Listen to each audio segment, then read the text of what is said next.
say that you all sitting in this room are true warriors. We have faced so many challenges in our lives, and yet we are still on our journey to overcome so many more other challenges. Accomplishing a small task each and every day can also make one a warrior. I will tell how.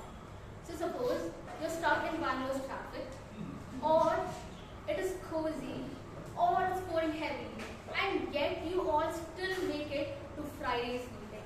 And that makes you all true warriors.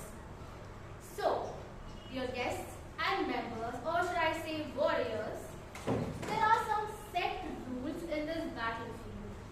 That is our Toastmasters meeting. Rule number 1 is please take out your mobile phones and put them in silent and give me a thumbs up when you're all done. Good. Rule number 2 is please refrain from moving around during the meeting, and in case you want to exit or enter, please do so when you hear the sweet sound of an applause. Rule number 3 is we do not talk about sex, religion or politics in this meeting. The person I'm going to introduce next is a warrior, a fighter, a hero. She is a software engineer, but in her free time she also pushes her limits while playing football, or while swimming, or while running. And that warrior also wants to get into fencing now.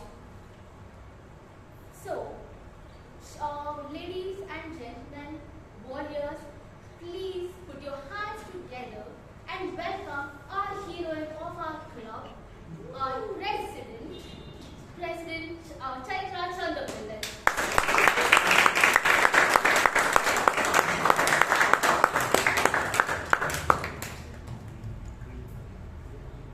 Thank you, Toastmaster Bhavana. Good evening, fellow Toastmasters and guests. Good evening.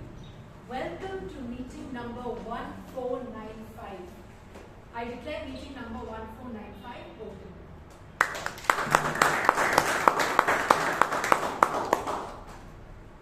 Today I see a lot of guests over here. Can I request the guests to please stand up?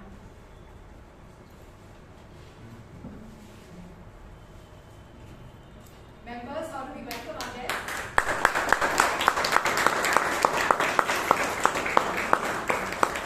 Thank you. You may take your seats. During the break, you can talk to any of us in the committee, and we'll guide you about Toastmasters.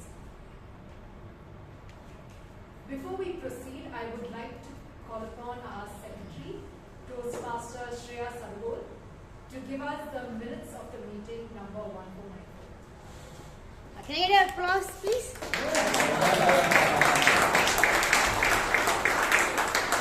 Good evening, fellow Toastmasters and dear guests. Good evening. The best table tennis speaker went to our serene Toastmaster Shivani Bhatt. The best tag hold player went to our virtuous Toastmaster Kumar, or Vishal Drum as we call him in our club. The best evaluator went to our admirable Toastmaster Aranha. The best role taker went to our daring Vijay, and the best speaker went to our proud marathon runner, Toastmaster Priyanka Rannorey. Can we have an applause for all of them? The number of members present were 31. Number of guests present were 10. And the theme of the last week was the magic of reversing the process. The meeting number was 1494. Over to you. Thank you. Members, are there any amendments to the minutes of the meeting? Okay, I declare the minutes of the meeting number 1494 passed.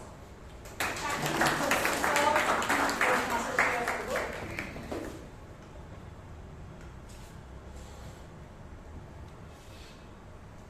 So many of us, when we continue on in our lives, we tend to go along what we normally do. And we don't really come across everyday situations where we kick off something important. There was one during the Jim Crow era. Her name was Rosa Parks. And she was a seamstress, a tailor. And every day she used to go to work on a regular bus and take her bus back home at the end of the day. And her work was very, very tiring. One such day, she went to work. And on her way back, she came across a very interesting situation. Now, during the time in her town in Montgomery, the black passengers were not allowed to sit in the front of the bus, unless there were white passengers who already had seats. If there were white passengers who were standing, they were expected to get up and either move to the back of the bus, or they had to remain standing so that the white passengers could sit. But this particular day, Rosa Parks was really tired.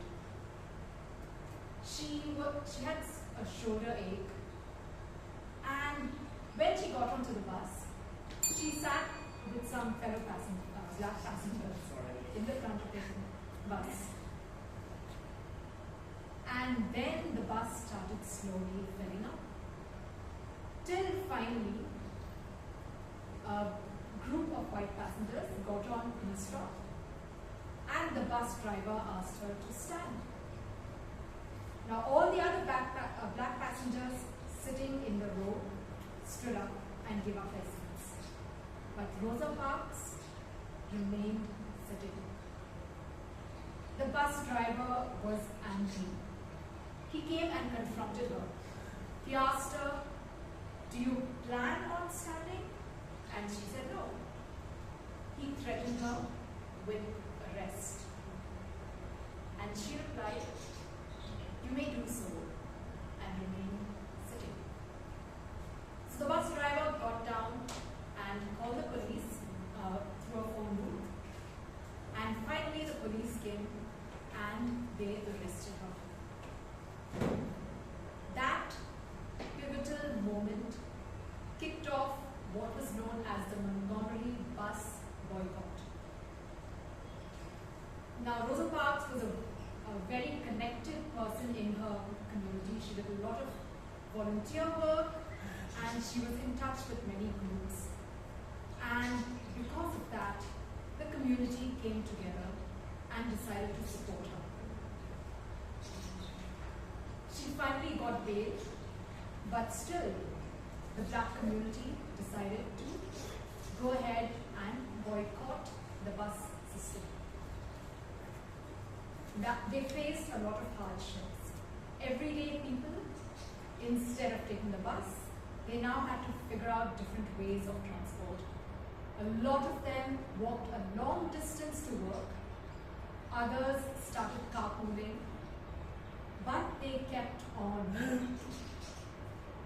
Till finally, Rosa Parks' case moved through the court system and reached the US Supreme Court. And the US Supreme Court finally ruled that the Montgomery bus system had to stop the segregation. So at the end of 381 days of boycott, Rosa Parks won, and the bus system was desegregated. And that was a pivotal moment in the US civil rights movement. And from there on, the movement gathered steam till segregation was outlawed across the country. Now, Rosa Parks was an ordinary person. Her refusal to stand up was not something that is a huge task, right? There was a lot of pressure on her. She knew the consequences, but still, it was a simple act.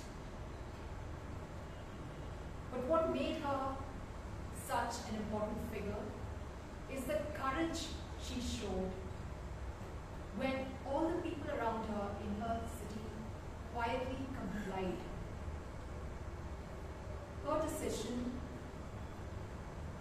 to unleash her inner warrior kicked off a series of protests and pushback against discrimination, and it changed the world for the better.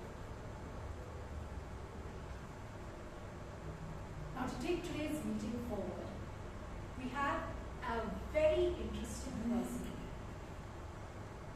She comes from Nainital, from the hills, and if you talk to her, you'll see a little bit of the hills in her.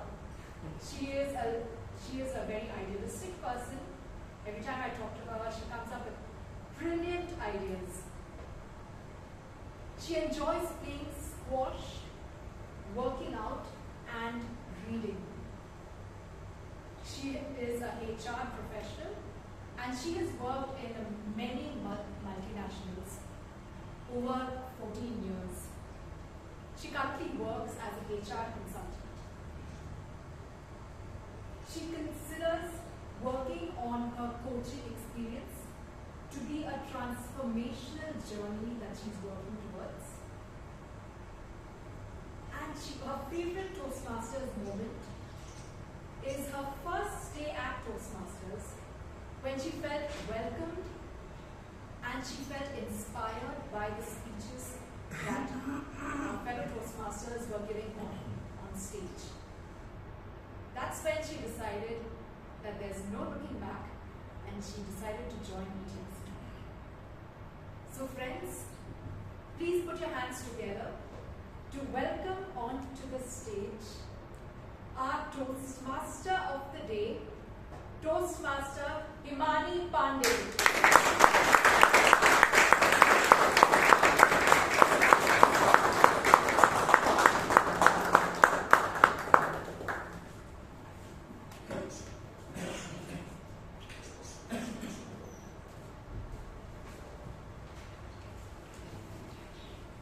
Thank you, Madam President, for that warm introduction.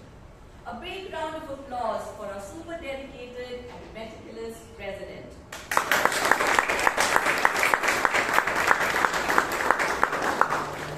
Like she said, I grew up in the calm and beautiful hills of Nainital, where news travels faster than the Wi-Fi. A small town. And life moves at the pace of a slow mountain breeze. But one day I packed my bags and left that comfort behind. Imagine landing in a city full of heat, pollution, and road rage. I moved to Delhi, where people honk even at the red light. From there, I moved to Pune for work, and that's when I really struggled to rent a house as a single woman. The auto drivers there, they gave me a really tough time with their own rules navigation. Then I relocated to Bangalore. And Bangalore traffic is where I discovered patience, podcasts, and the meaning of life. All in one single commute.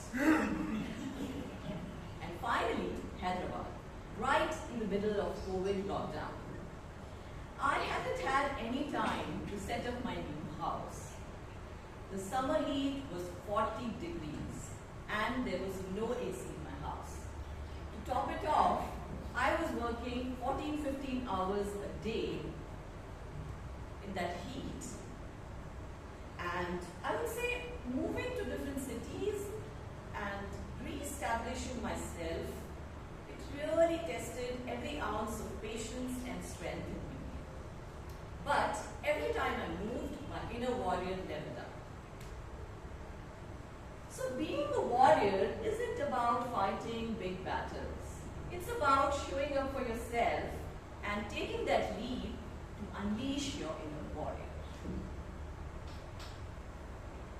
More than 100 years ago, In 1924, in Santa Ana, California, founding father of Toastmasters, Ralph C. Smedley, started this worldwide movement with the purpose to help people improve their public speaking and leadership skills. And today, Toastmasters comprises of more than 270,000 members across 150 countries and over 14,000 clubs, and it hosts worldwide championships in public speaking. And now, for the benefit of guests, a typical Toastmasters meeting, it comprises of 3 sections. The first section is of prepared speeches, where speakers share their speeches with a specific objective. The second section is table topics, and it is also the most exciting part of the meeting. We have table topics master who shares some really interesting table topics for impromptu speaking. It helps us express and structure our thoughts on the spur of the moment without any preparation at all in a friendly environment. Third section, which is the most significant, is evaluations. Seasoned evaluators, they help speakers rise to the higher levels of speech mastery through constructive feedback. And this section is led by general evaluator. Our general evaluator for today's meeting is an impressive Triple Crown awardee. He is a voracious reader, a very intelligent and ambitious actuary. More about him when he comes on stage. He is supported by a very talented tag team, timer, accountant, and dramatic. You can only manage time if you track it right. To help us track our speeches today, we have with us someone who is a tech lead at a startup, and he is a total nature addict. He finds his inner tribal warrior deep inside the forest. Toastmaster Srinidhi, can you please share your role?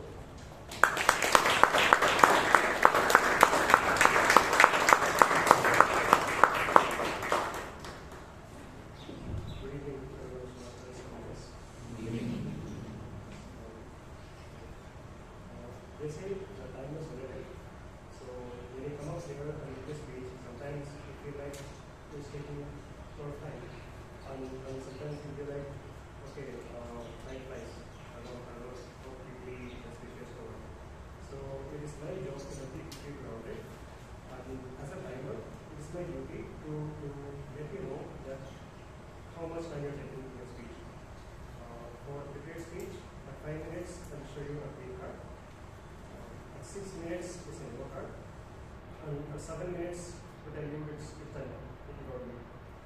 Similarly, for evaluators, it is 2 to 3 minutes, so 2 minutes, 2.5 minutes, and 3 minutes. Table topics from 60 seconds to 1 minute seconds. So that is my all the best for the series.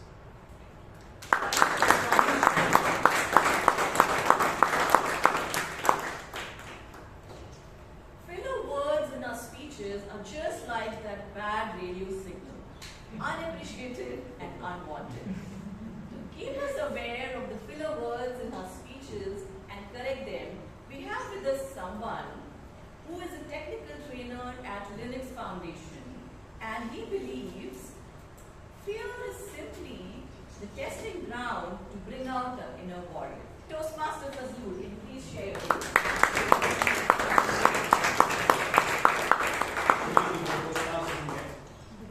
As an off-counter, I will be listening very carefully to the use of vocal pauses and clutch words, such as you know, and repetitive words or phrases.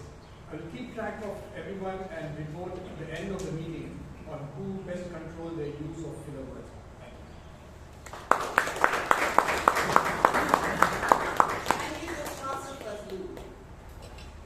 To help us fine-tune our language skills and enrich our vocabulary, we have someone who needs no introduction.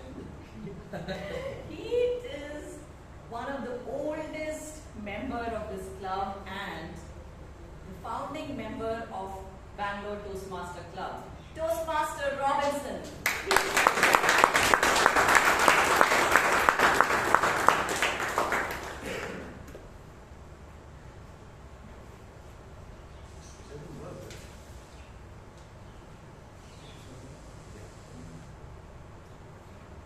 Thank you, Himani.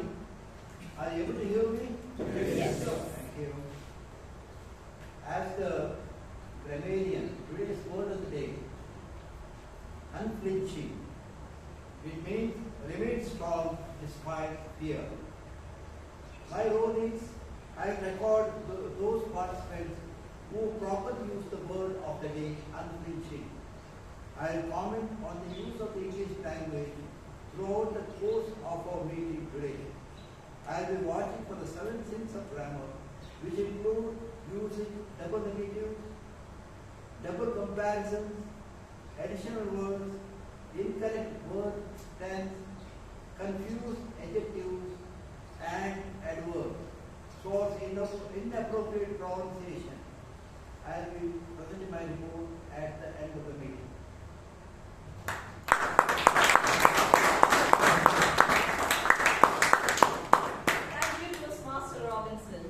Once again, a thunderous round of applause for our tag team.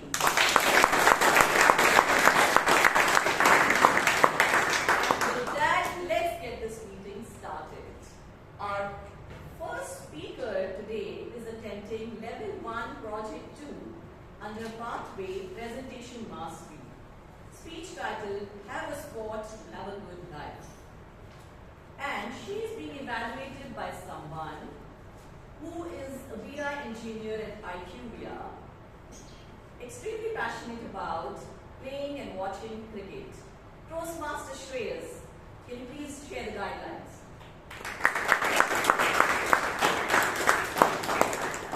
Good evening to Toastmasters and beloved guests. Good evening. The purpose of the project is for the member to learn or review basic methods for writing a speech with a defined purpose and to present a well-organized speech on the topic. Timer, please note, the speech length is 5 to 7 minutes. Over to you.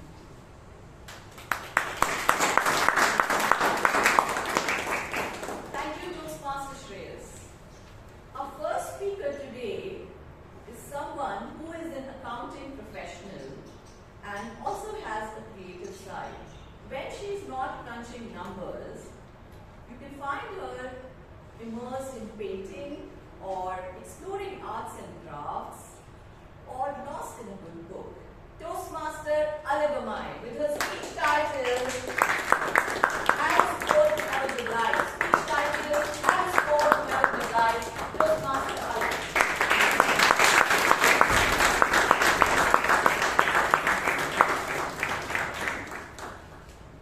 Good evening, Toastmasters and guests. Good evening. In my life, sports played a major part from my childhood till now. During my childhood to teenage, I played throwball, basketball, and athletics. Every year, I used to take part in annual sports meet. During my regular school days, I used to play throwball regularly in game period. Then, in ninth grade, I became a team lead in annual sports meet. I love to manage my team. Sports helps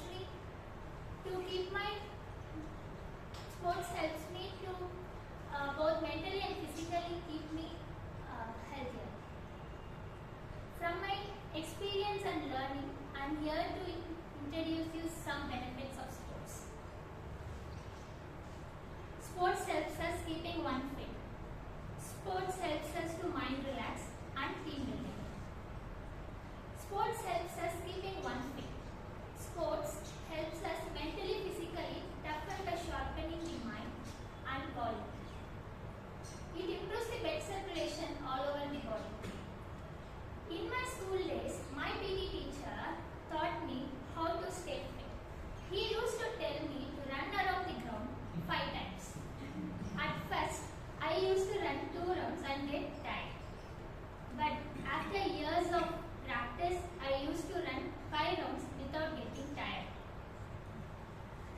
Sports help us to keeping mind relaxed and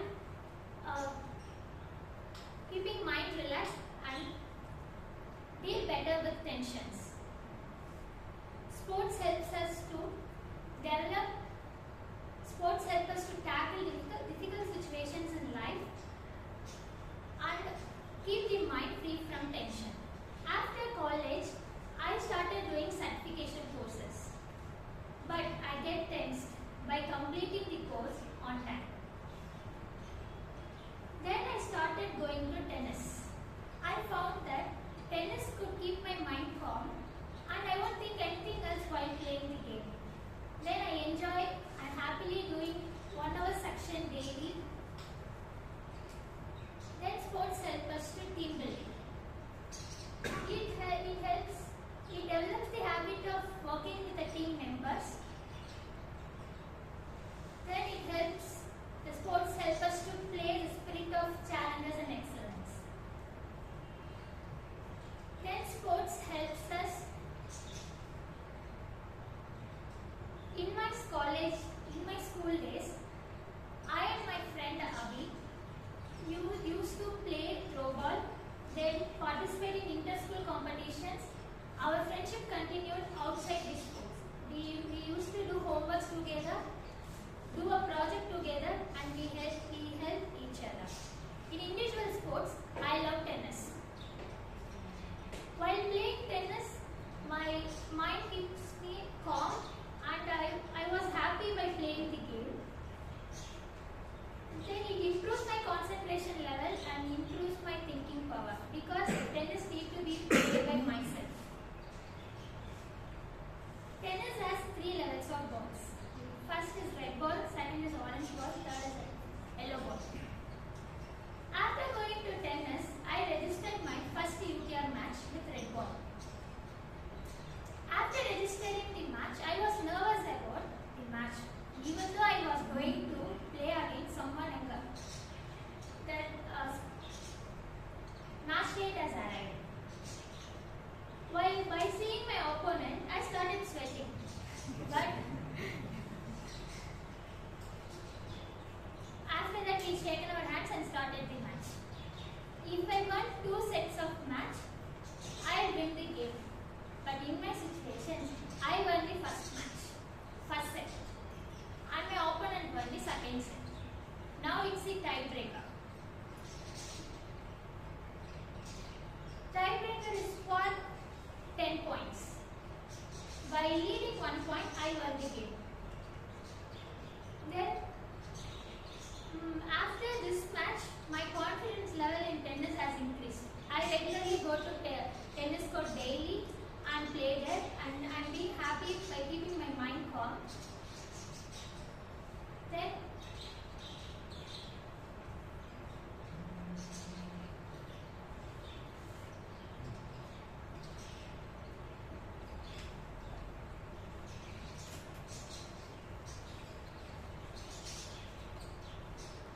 after my first match, I attended 2 other matches with my orange ball, and then I moved finally to yellow ball after 1 year. Then sports help me both physically, mentally, keep my mind calm, and it helps me to do my work on time.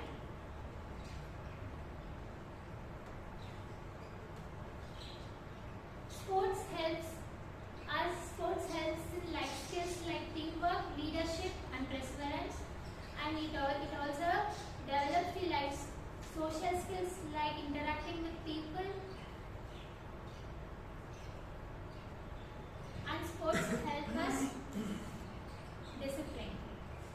Therefore, I request all of you to actively involve in one sport to keep you active and have a good life.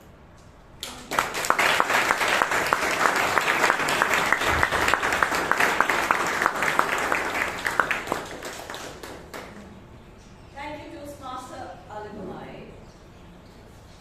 Thank you for taking us back to our school days and motivating us to play sports. You are truly an encyclopedia of sports.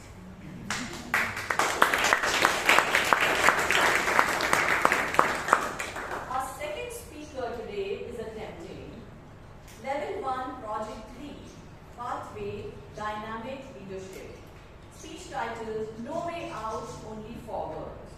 And she is being evaluated by someone who is a chartered accountant. And when he's not untangling numbers, you can find him enjoying cycling or keeping himself updated with the current affairs by reading newspaper. Toastmaster Anand, can you please read out the guidelines?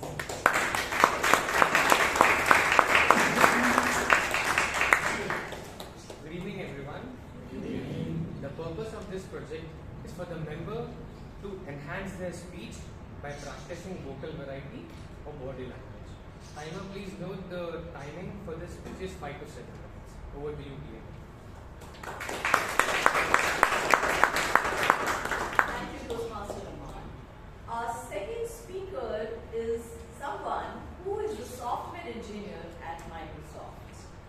She finds joy in life's simple pleasures, taking peaceful walks in greener spaces, tuning into good music, or smashing stress away at the badminton court. Let's welcome on stage Toastmaster Bhavya with the speech titled No Way Out, Only Forward. No way out, only forward.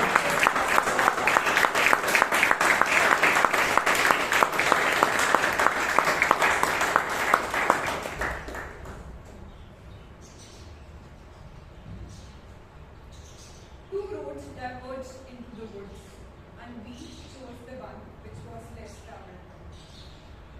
Quite literally, it was 9 a.m. in scenic mountains of Uttarakhand. The valleys were draped in mist, the sun was gentle, and the roads curled like a silver ribbon around the hills. Our plan was simple: to visit the famous temple and be back by 11. So we started our journey, trusting Google Maps. But later we found out that this detour would test us in ways we hadn't imagined. Good evening, everyone. Good evening. I'm here to talk about how giving up is not always an option. Planning a family trip can be difficult, but planning a family trip that brings together 3 families, that's a whole new level.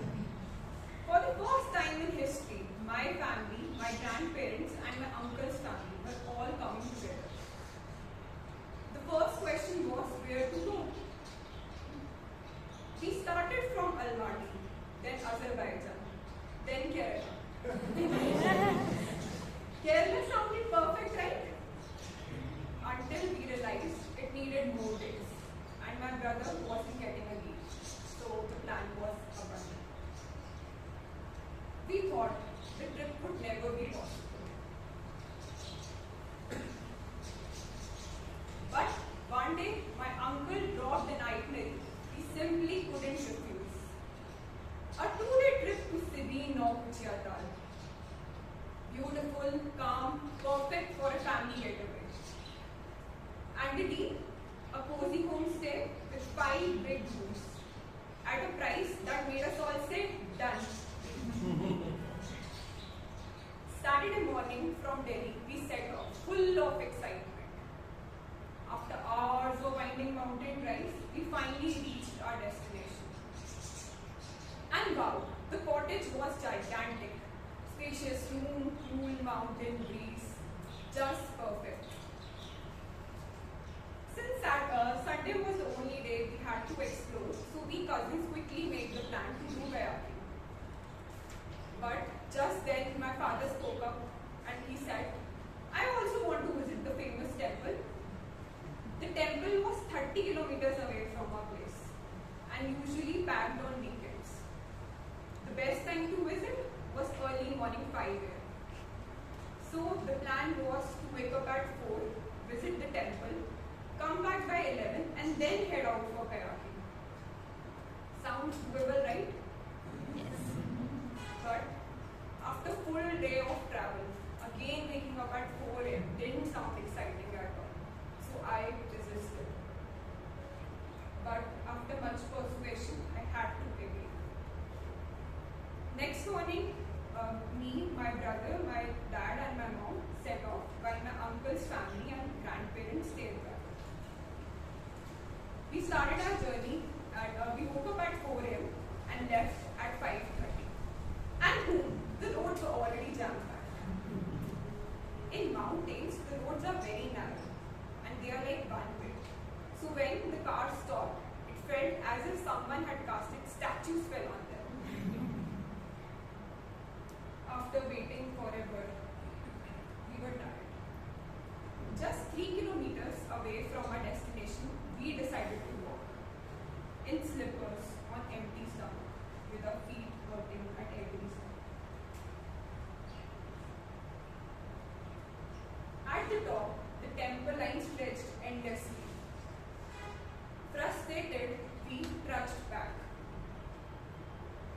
only to discover our car was still stuck at the same spot.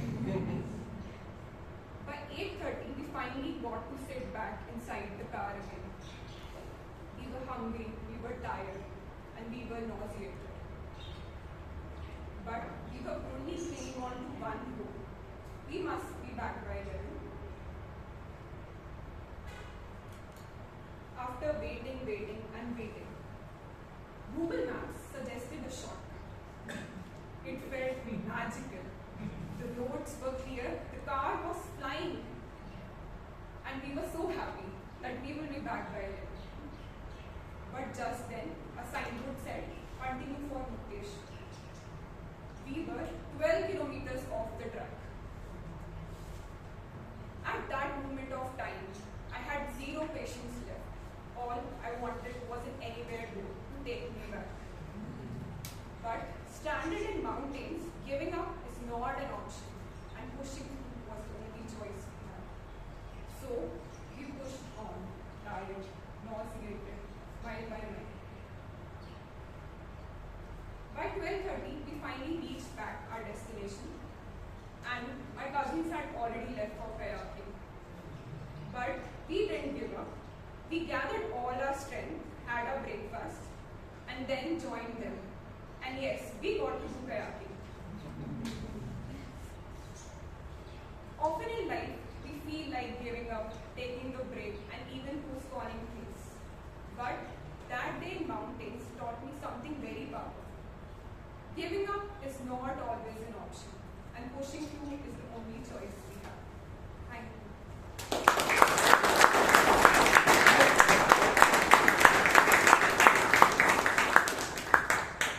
Thanks, Toastmaster Bhavya, for sharing such a strong message that pushing through is the only choice and you should not give up in such a fun way through narrating your story of a family vacation. Our next speaker is attending Level 1 Project 4, speech titled The Long Night and Surprise, under pathway Persuasive Influence.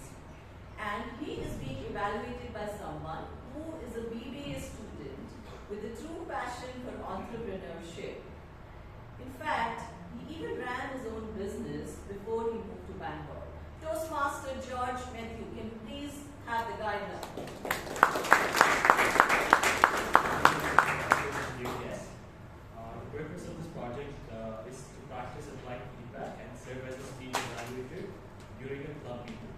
The speech length is 5 to 7 minutes. All the best to my speaker and back to you. Thanks, Toastmaster George. Our next speaker is someone who works at DTDC as DGM pricing, which means he just doesn't wrestle with Excel sheets, but also with his sales team. He loves to scroll reels on Instagram and enjoys cooking and lifting weights at the gym. Please welcome on stage Toastmaster Nitesh with his speech titled The Long Night and Surprise. Speech titled The Long Night and Surprise.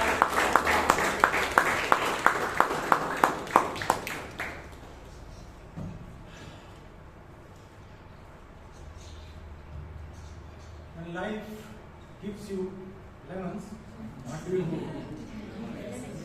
Make? But sometimes, life is in funny mode and it gives you both. And it will leave you wondering whether you should be happy or sad. Good evening, my fellow Toastmasters and my dear guests. Let me take you back to a journey that happened a couple of years back when I was in Kolkata. On a warm Saturday noon, I was just lying on my bed, still recovering from the hangover of last night's birthday party. When my flatmate Abhishek suddenly burst into my room and said, "Bro, I am leaving for home today and you should leave too." And I said, "Dude, what happened? All okay?" He said, "No, nothing is right. You see the city, everything is okay with me. But the situation is getting out of hand day by day. Bhavana has already left and you should leave too." Then he left. And I started thinking, he was kind of right. As I could see in the news channel, the situation was going worse day by day. So I paused for a moment and I decided. I called my mom and said, "Mom, I'm coming home tomorrow." I packed light, went straight to the Babughat bus stop of Kolkata. I went to the familiar own travels bus counter, the bus I used to take. I asked for a seat. The guy said, no seats left, only one is there, just behind the driver. And I said, no, thanks. But before you judge me, let me tell you, that seat was a non-recliner. And on a 7 to 8 hours journey, that seat meant torture in the back. So I had to say no and look for another bus. Fortunately, I found another with a sleeper seat. I booked both the sleepers so that I can just lie in peace there. So the journey started around 8 PM. I started settling in and soon I was comfortable, I was ready to go to sleep and I thought everything is going perfectly, I will reach my home early in the morning. But no, at 10:30 the bus stopped alongside the highway. Everybody thought it's a bathroom wait, so got down, I also got down only to realize that the actual shaft of the bus has broken down. I looked at the conductor, he said, yeah, don't worry. Mechanic is on the way and he will fix it. And everybody believed that. Soon it started raining. We had to rush to the bus again. Inside the bus it was very hot, humid and it was dark. I tried to sleep but I could not get any sleep. It went on a couple of hours and then I realized it's 2 AM in the morning. There was no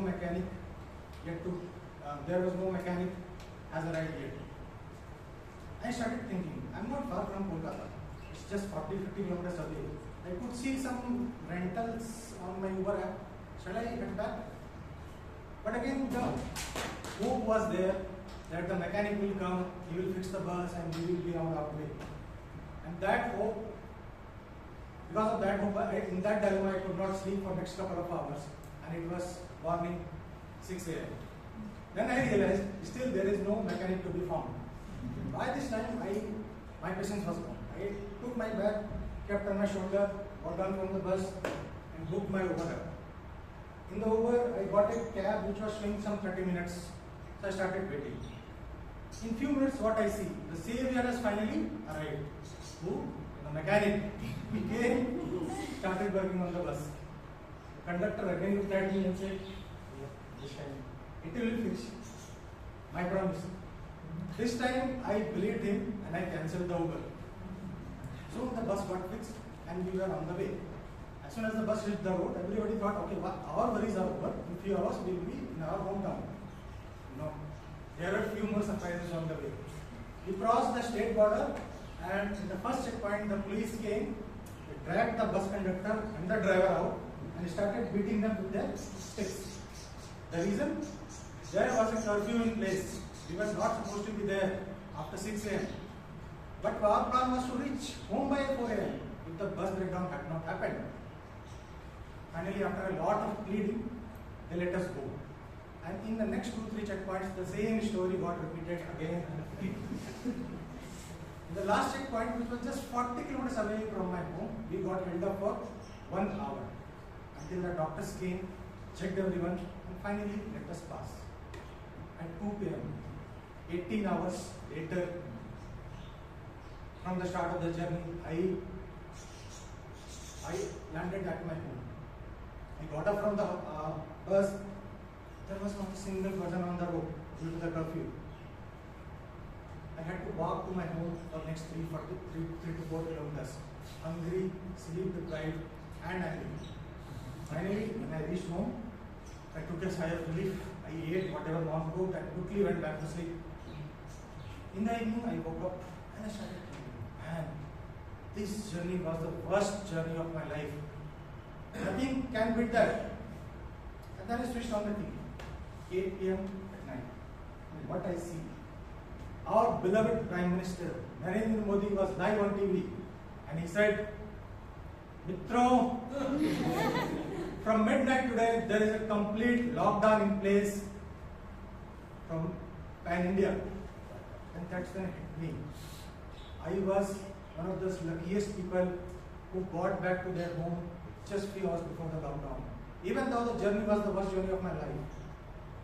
In the next couple of months, there were thousands of people stranded across India away from their family and friends. But I was with my family safe and secure. Friends, adversity in life feels like a punishment all the time. But sometimes, within it, it hides the sweetest surprise for you. So the next time life gives you lemons, wait.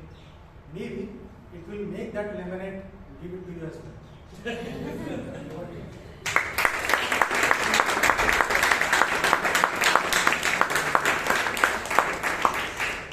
That was a beautiful take on a challenging situation, and that reminds us that every bad situation holds a possibility of good. Our next speaker is attending Level 3 Project 3 speech titled The Gift under Pathway Motivational Strategies. And he is being evaluated by someone who is a scientist in the medical devices industry.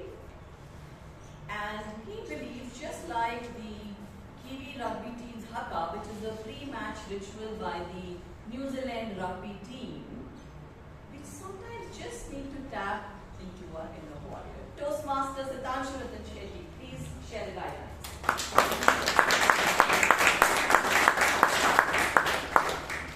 Good evening, fellow Toastmasters and dear guests. Good evening. The purpose of this project is for the member to practice writing a speech with an emphasis on adding language to increase interest and impact. Time manager, please note, the time, the speech length is 5 to 7 minutes. Back to you. Thanks, Toastmaster Sitanshu. Our fourth speaker is someone who is an engineer and entrepreneur running his own business in the exports of garments for over 30 years. And that's not all. He also grows orchids and raises beautiful cockatiel birds. Toastmaster Jacob with his speech titled The Gift. Speech titled The Gift.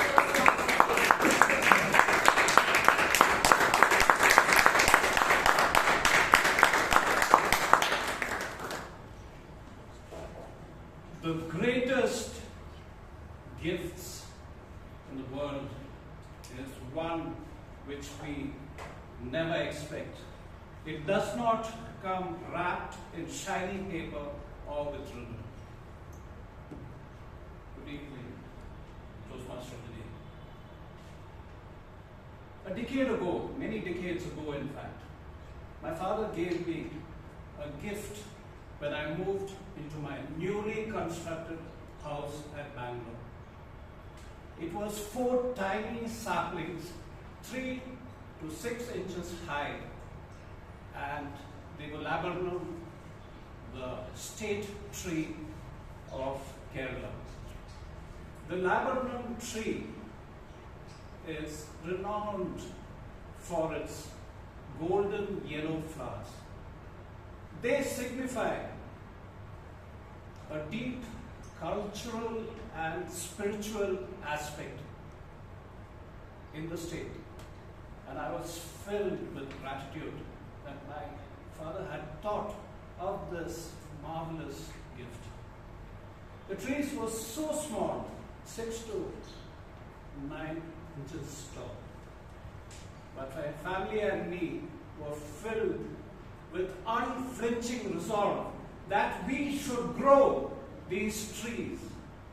We should grow these saplings into beautiful trees, as we find in Kerala.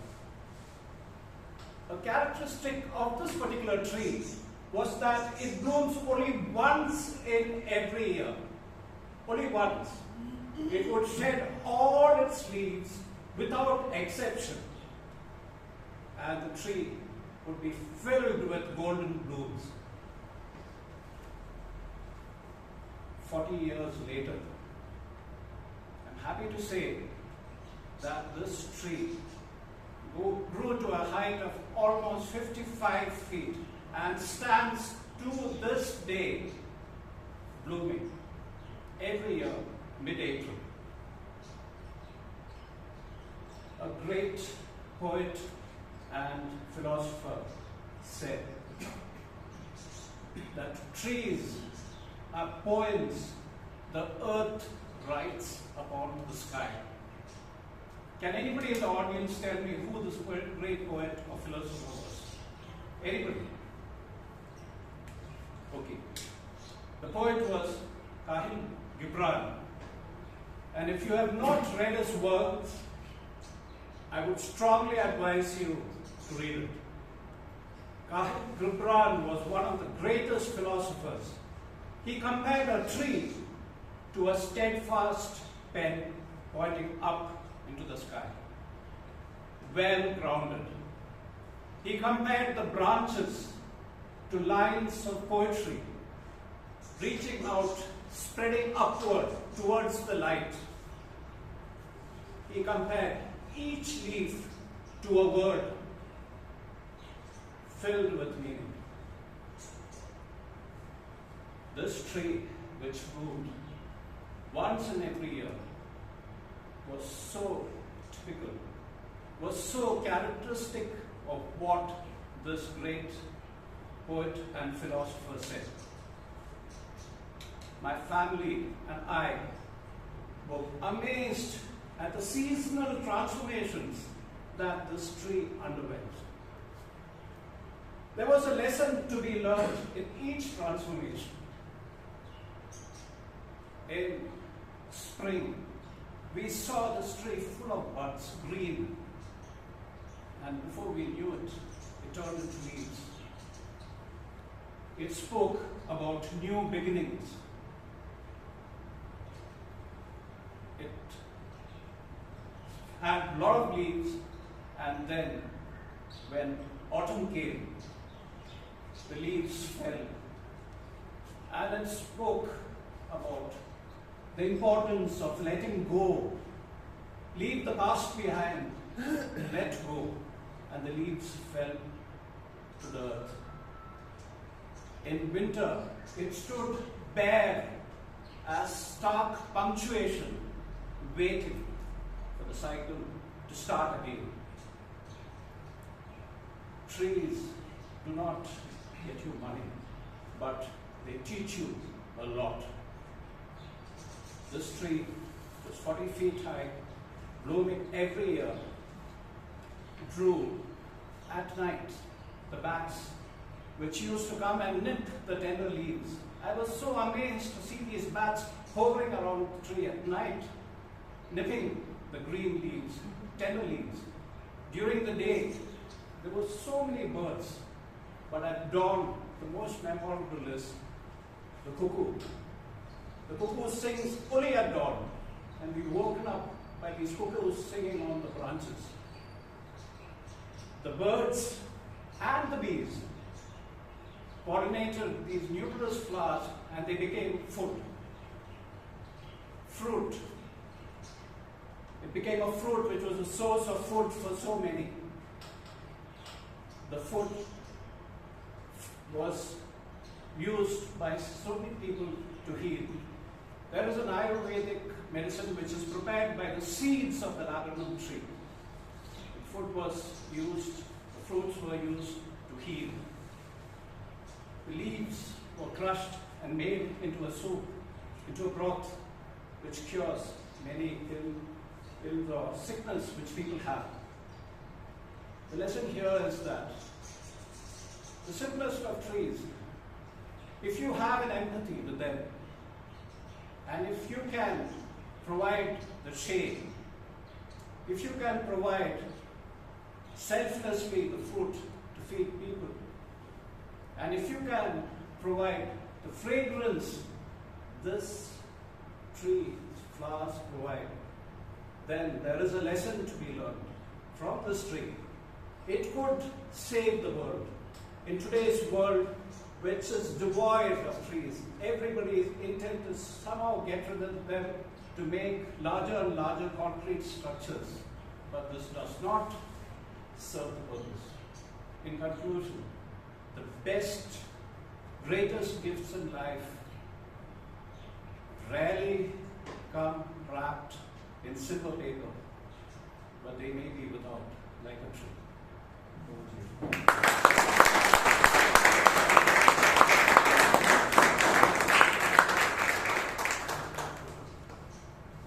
Thank you, Toastmaster Jacob. That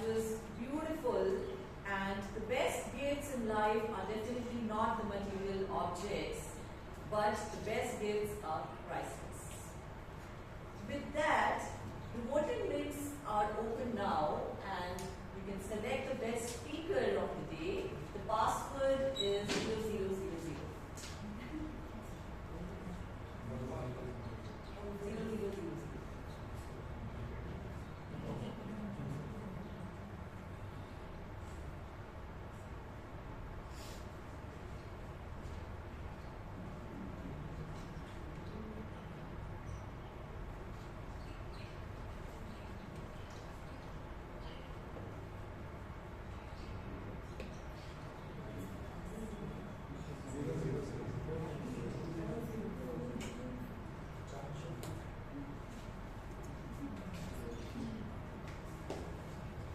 Alright, so we are now going to break for networking for 5 minutes and be right back after 5 minutes.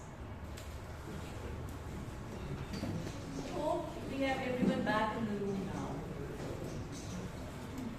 Get ready as I introduce someone who's going to make it all fun with the table topics.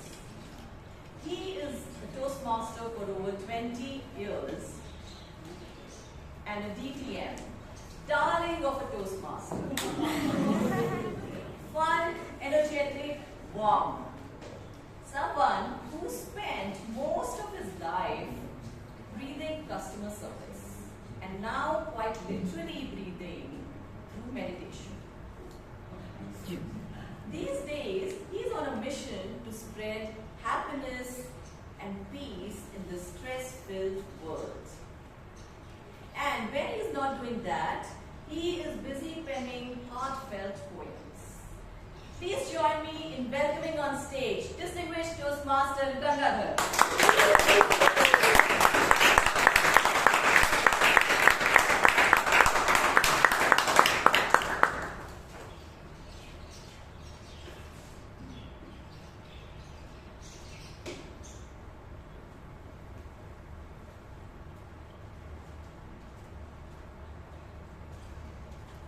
Good evening to all Toastmasters, guests who are here, tabletop master, Toastmaster, and when the tabletop is going today, my idea is to make it very easy so that you're not getting wrong with table topics. It's not as bad a monster as it is, right? I've already given you some feelers earlier in the day. Am I audible to the far end? Yes. So, what I want you to do today, just think of the inner warrior, right? What do you see there? Just think of the inner warrior, that's all. Today, the table topics is easy, but there's a lot of thinking involved. But you know around what area we don't do that. That makes life a little bit easier, right? And for comfort, I'm going to throw open a topic to anybody who may want to come up and talk. Okay?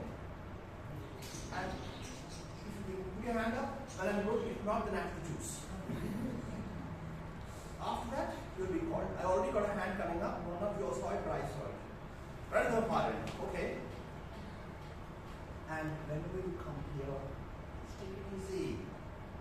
Table topics is not so bad at all. Come here. Come. Listen. Because listening is one of the communication skills. And an important one. So listen calmly to what is being said. Don't get flustered. None of these people exist. Right? And just go for it. It's about the inner warrior.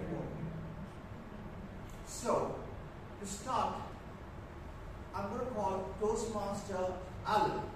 Toastmaster Alan.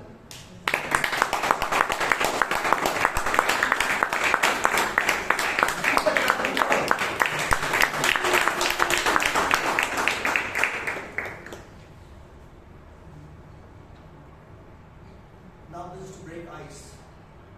What is your understanding of inner warrior? And can you share an example? I repeat, what is your understanding of inner warrior? Because I want to break ice with everybody. And can you share an example?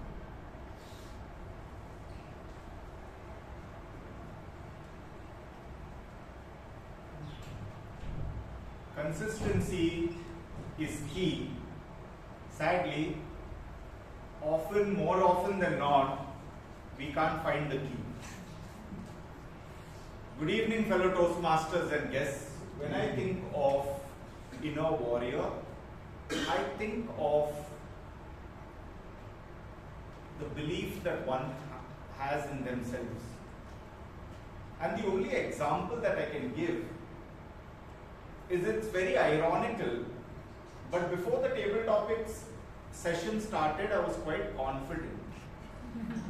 And then what happened was, DTM Gangaadhar came up on stage and he started talking about how the topic is very easy and it's going to be very easy and you have to have confidence in yourself, and I realized that that anticipation was making me more anxious. It was making me really nervous, right?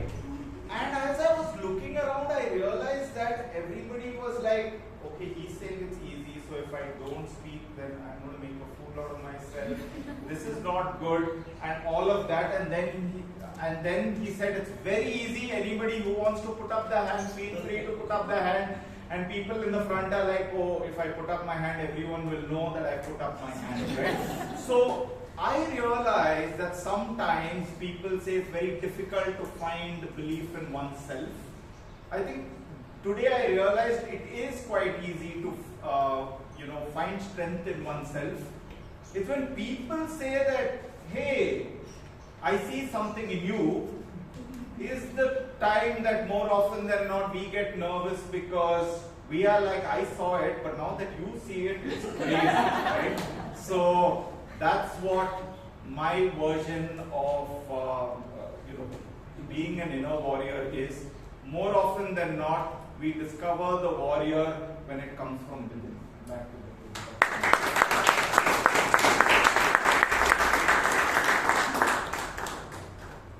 Toastmaster Alan, my apologies to you if ever I made you feel nervous. That is not the intention. Yet, but you saw the inner voice coming out, then you didn't have a choice. Right, now who do I call?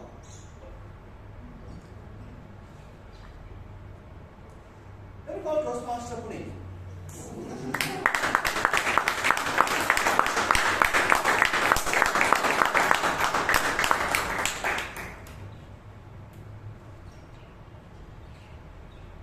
Toastmaster Puneeth, since you're on the inner warrior, the topic to you is, what was the biggest obstacle you faced? And what did you learn from it? I repeat, what was the biggest obstacle you faced and what did you learn from it? Toastmaster Puneeth. There's an irony in obstacles. I don't know if you all notice it as well. It is the biggest until you overcome it. The minute you overcome it, it's no longer the biggest. Have you all felt that too? Like you felt something will totally derail you, dissuade you, or completely leave you disappointed. But now that you're ahead of it, it feels smaller, and something else feels bigger. That's the irony of obstacles.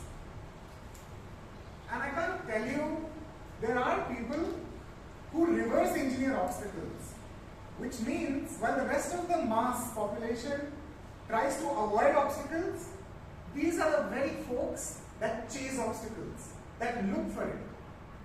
And I've always wondered why. Turns out they look at obstacles as a way to train their mind or body. Whether it's runners at the back who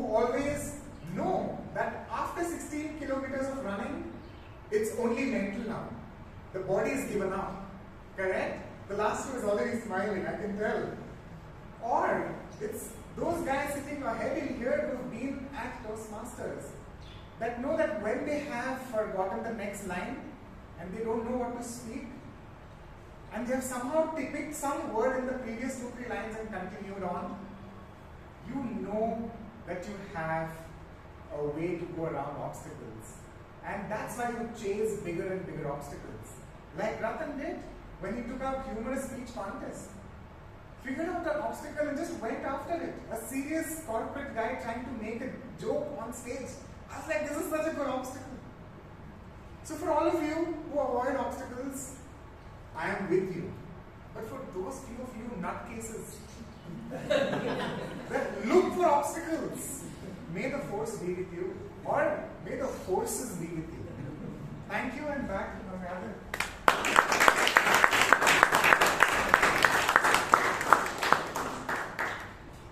You like it or you don't like it, obstacles come. And the best way is to read and beat, to go forward. Moving on. When we got Toastmaster Vijay,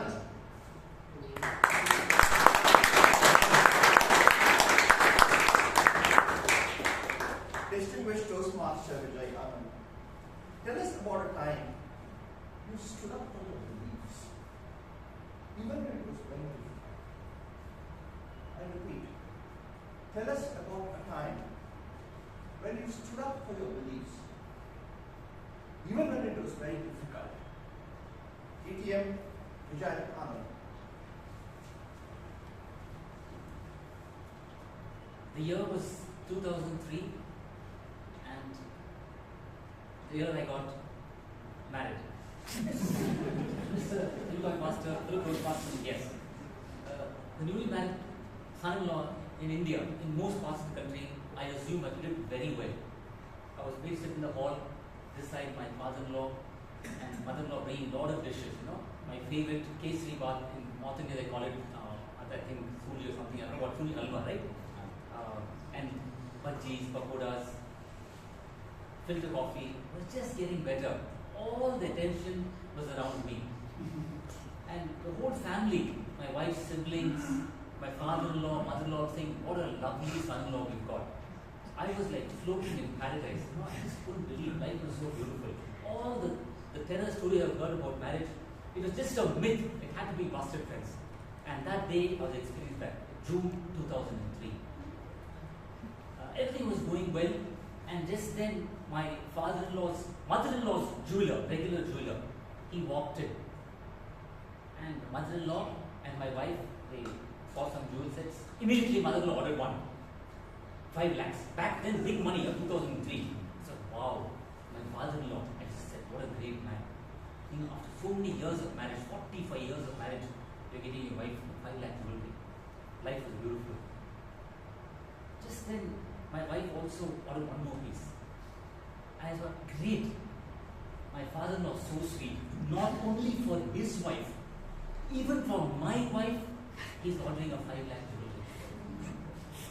Just not even 15 days of marriage. I was, like, top of the world. That's why I got that saying, top of the world feeling.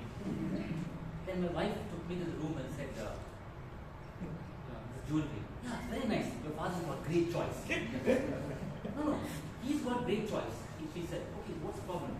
How will you make the payment? What payment talking about? Come on, yeah, the jewelry doesn't live on love and fresh air. I said, your father's making the payment. So friends, that day, as hard as I tried to stand up for my belief, that when someone orders such an expensive jewelry, that he or she pays, as much as I tried, my belief system did not work. Because one important stakeholder of my life said, listen, my father has ordered the jewelry, and I am ordering that you pay it now. So friends, at times, however hard you want to stand up for your belief systems, someone else believes something else. At times you have to go with their beliefs. Life can be cruel. That's when, like he rightly said, that inner warrior, you have to master it. You have to come out of it. Whatever challenges you face, remember, just go with the flow. Otherwise, you will get that sinking feeling. Back to the topic master.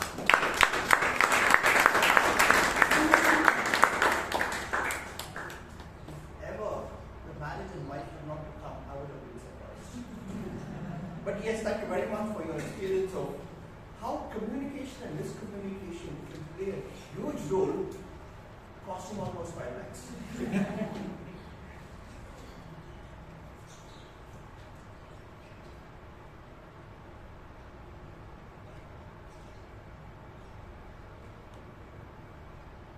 Okay. Let me call Toastmaster Priyanka.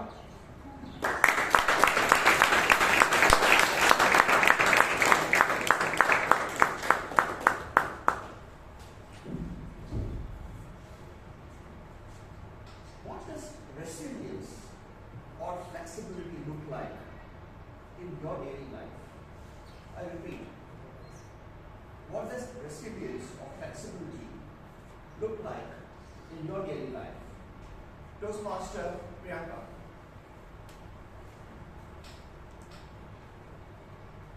How many of you believe to achieve something in life, you need to sacrifice something? Please raise your hands. Whoa. Wrong. To achieve something in life, you need to do something in life. You don't need to sacrifice something in life. How many of you think that beyond fear lies victory? Please raise your hands. Really? Beyond fear lies victory? Yes. Beyond fear lies fear, and eventually you will get over your fears. Then it becomes a victory.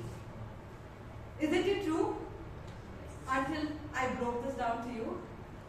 Very recently, when I visited one of my aunt's place, she was watching the show called the Kapil Sharma Show, where one of the guests, I don't remember his name, somebody very eminent, who spoke about how we humans think in a certain pattern. Someone told us to achieve something in life, we need to sacrifice. And we believed that is the ultimate truth. To achieve something, we need to sacrifice. Somebody said, beyond fear lies victory, and we believed. Yes, beyond fear lies victory. But we never thought that we battle a lot of fears and only then we achieve our victory. That's when I realized we as humans think in a certain pattern. And breaking that pattern the way we think is very important. And when you're able to break that pattern and think a little different, actually the way you feel, the way you actually approach towards things and what people have told you to do, that's when you realize what is your true resilience. That's when you realize how flexible you are towards things in life. Being physically flexible is one thing, but how flexible are you with your thoughts, with your approach towards things? That is very important. So now I'll let you all with the question, think how you think. Do you really think the way you think, or are you influenced by the so-called thinking that people have put into you, and that is the way you live your life? Over to you.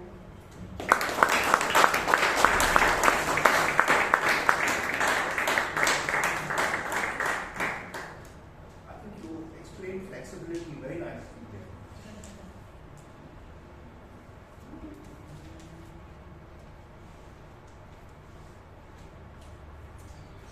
Let me call Toastmaster Amrith.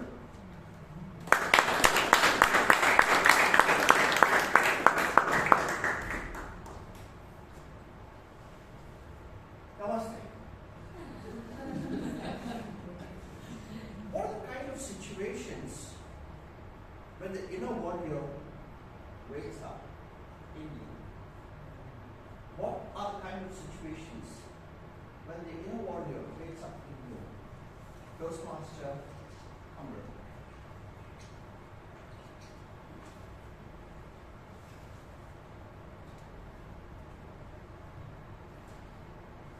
So we at Bangalore Toastmasters Club take the feedback very seriously. When the feedback is coming from our members, And when we started our term, there was one, I forgot the name. There was one feedback that was run by everyone. And if someone put that we should, as a club, we should be organizing picnic during the term. And as an ex-com team, those who have been part of it, they know that how much grilling it can be and how much pressure you are at when you have to run the meetings regularly. And on top of it, you take this task of organizing a picnic because you love your members, right? And when you organize something, everyone comes and joins with joy. Yes? Definitely. Wrong! I'm sorry. Like, I'm disappointed. Literally. So we sat down for weeks and figured out that there is one day which is working out for everyone, where we have our Saturdays and Sundays free, and organized, looked for a spot, picnic spot, started rolling out the posters, beautiful. A lot of work was done. And initially, a lot of people were excited. The members were excited and they said, yes, yes. So I learned there is this psychology. And there is a scientific study which is done that when you are in group, people behave in a different manner. Everyone said yes. But when you are individual, something happens when you go back home, right? Your mind changes, everything changes, your plan changes, some important client meeting, you are sick, the whole heaven falls apart on the earth, then something of that you have to commit to. So the inner warrior with the inner warrior, the entire committee sat down, did the whole meeting planning. However, it went flat just because we only had 3 registrations and we had to cancel it. However, we will not lose hope, and if you want a picnic to be organized, we will work hard again and we will do it.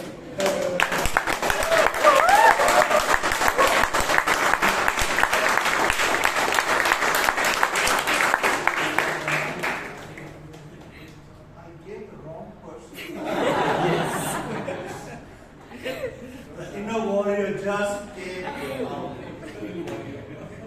I thought both of you combined. You allowed to unleash the power.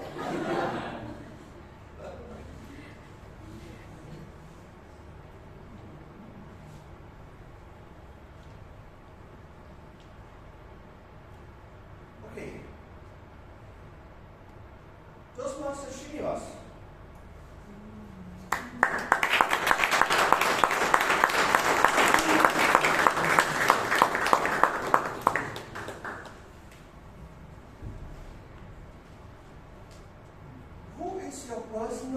Inner warrior icon and why? Who is your personal inner warrior icon and why? Toastmaster Srinivas.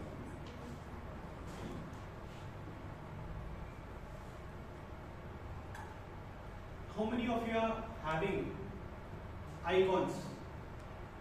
A great person who achieved a lot of achievements, who we say, yeah, he is standing there. Every time, at least we want to meet him at once in a lifetime. At least a phone call, he say, oh Srinivas. We all have that kind of person with us. It could be a great leader, it could be APJ Abdul Kalam, Narendra Modi, or Rahul Gandhi. I don't mind saying that. But there is one warrior who stays, who always be with me as an icon. Whenever I go down, whenever I come on the stage, I fumble. I might go out of my thoughts. When I go home and say this to him, he says, this is part of journey. This is the part of journey. There is a long way to go. You might fall down. There is a lot of obstacles will come.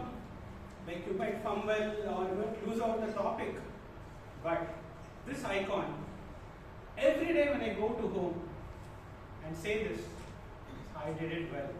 I give my best. He says, no, you're not giving your best. There is something small lacking there. A small thing.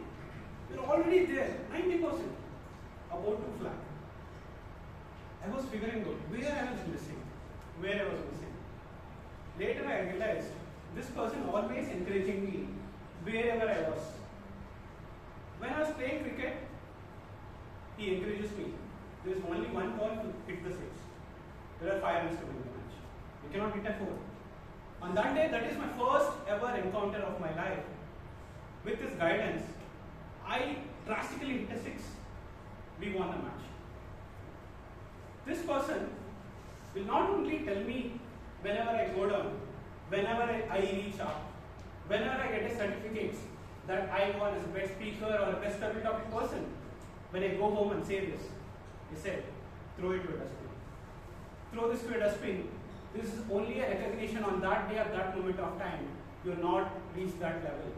Whenever I was up, he says you are down. Whenever I was down, he says you are already there. A small gap need to be filled. This person is none other than me. The person in me say this every day, every time. Back to me.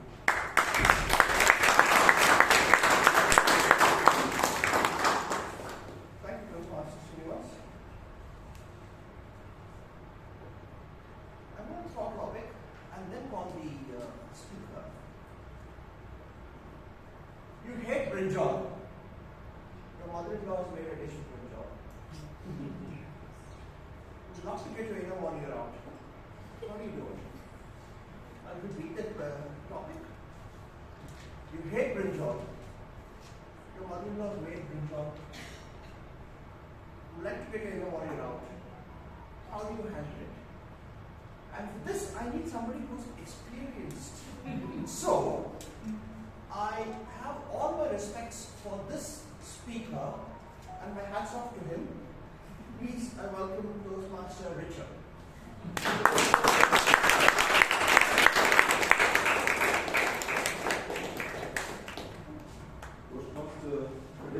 Fellow Toastmasters and distinguished guests. Whenever my mother-in-law has prepared brinjal, surely she loves and likes and admires me too much, and I'm sure she will not do something wrong. But I would like to dilute the inefficiency by choosing a right dish. I will have on that day biryani. For biryani, brinjal is very much suitable, and point of time, I realized how much my mother-in-law likes it. She wouldn't have done it without any thought. She wanted me to enjoy that preparation. And always, do you find everything is as sweet every time? If that's the case, why you eat kara after the sweet? Other day, in an interview, the fine artist Lakshmi, she was asked a question. In South India, movies used shined, and also in North Indian movies at that time, 40 years back, when Chaitra was her first film, and Julie was very much successful in Hindi heartland, but she remained in South India only. The reason she told, we should be kings in our place. At that time, Srinivas was there, Himani was there, so many actors were there. And I thought I would shine in this place only. What is very important is becoming a king in a poor place. Similarly, food. We can't have same kind of food all the time. That's why we vary our choice of word, and nothing is bad. I never think brinjal is not at all delectable. It's a good dish only. What I have to do is I should have it with another dish which matches, and I will certainly do it, and I will really make my mother-in-law so happy. She will certainly appreciate her son-in-law, and I will be really assured that such kind of variety of food during the coming days. And I really tell you, my mother-in-law is a wizard, and I will continue to enjoy her dishes. Over to you, David.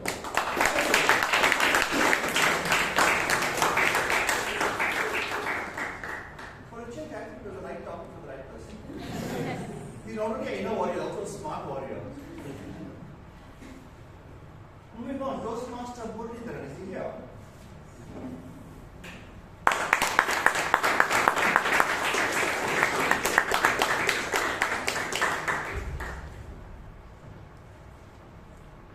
Toastmaster Muralidharan, you are watching the IPL match with your friends, and RCB is playing. Does the inner warrior come, or what happens? I repeat. You are watching the IPL match with your friends, and RCB is playing. Does the inner warrior come, or what really happens? Toastmaster Muralidharan. Running Toastmasters, IPL match, it's a very costly affair. Once my wife told, let us go for IPL match, and ticket was given to me. 20K. One number ticket went from my pocket. So my inner warrior told, never watch an IPL match again. Anyway, we went to Tirasamy Stadium to watch the RCB match. The stadium is euphoric, it's an experience in itself. In the background, 20K is running, right? I need to utilize 20K. So, in the match, behind you have this canteen and the pub-like thing. So, always I was trying to enjoy this food there. Yeah, and more than the match. But I can hear the sound RCB, RCB. My wife is searching where this was gone. So I have to come here and cheer RCB and Isara Cup. Unfortunately, the cup I could not get. The inner warrior kept on praying, and finally, the match, I think, it was lost. But that desire to see the RCB win, I saw in the TV along with my wife, and RCB won. Over to you.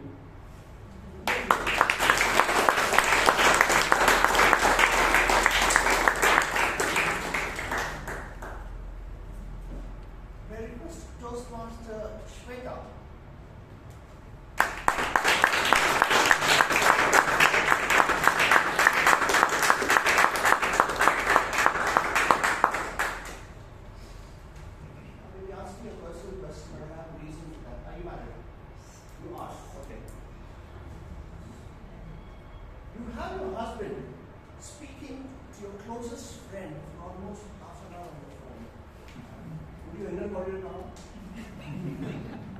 I repeat. You find your husband is talking to your closest friend for almost half an hour on the phone. You know why you come out.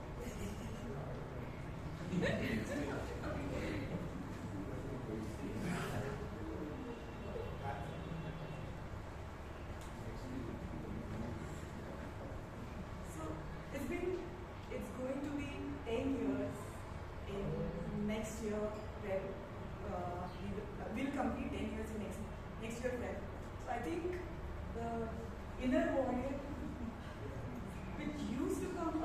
when we started was right now in very stable state. Even though if my husband talks to any of the girls, I don't think he would be talking in some manner wherein I'll have any kind of uncomfortable situation. You know, when you are in the starting of the relationship, you tend to doubt on each and every move of your partner. Whether we used to date, we dated for around 1.5 years, and at that time, whenever he used to go out with his friends as well, at that time I was like, where are you going? Or can you just message me whenever you're back? That kind of thing happens usually at the starting. But the moment you complete 5 years, you get some kind of a confidence that okay, no one is going nowhere. And after 10 years, I don't think so anyone will have this kind of a doubt at all in their life. So my inner warrior is completely in the stable station. Great.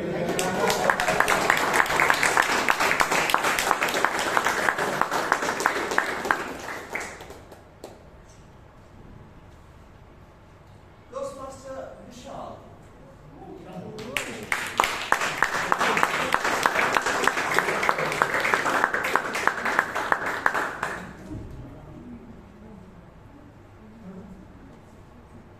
How would you encourage the inner warrior in others? How would you encourage the inner warrior in others? Toastmaster Vishal.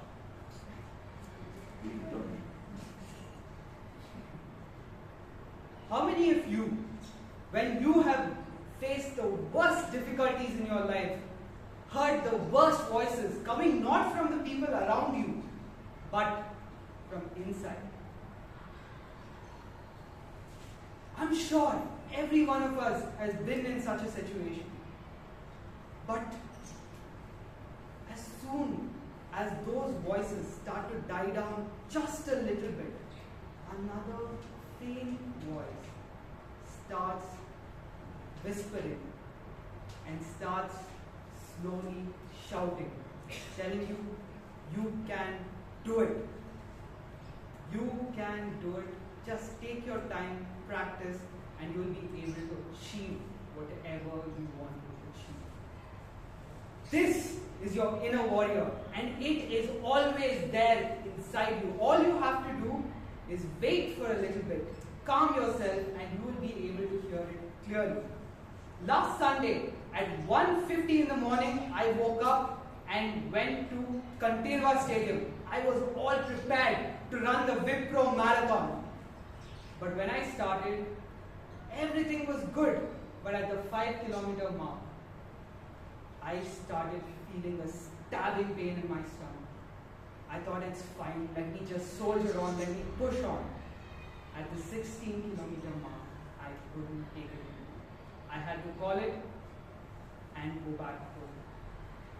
For the next 5 hours, I was writhing, not in pain, but with all the voices telling me that 4 months of preparation and practice went down the drain. It's all over. But the next day when I woke up, I saw my running shoes and my inner warrior started whispering, this marathon is going to happen next year as well. There are multiple marathons happening around the world, around the country. I'm sure we will be able to do one and set a personal record. So next time you're feeling down, just give yourself a moment, calm down, and you will hear your inner marathon and you will finish your marathon at your own pace. Don't worry about it. Over to you, Tabletop Impromptu.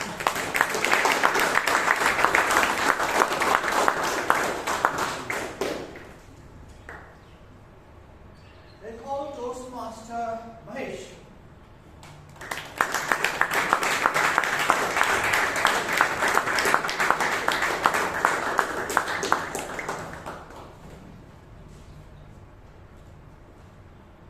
We all have some temptation or the other, some weakness.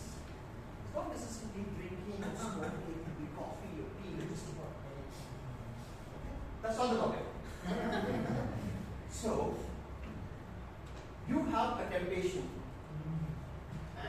break, it's not healthy.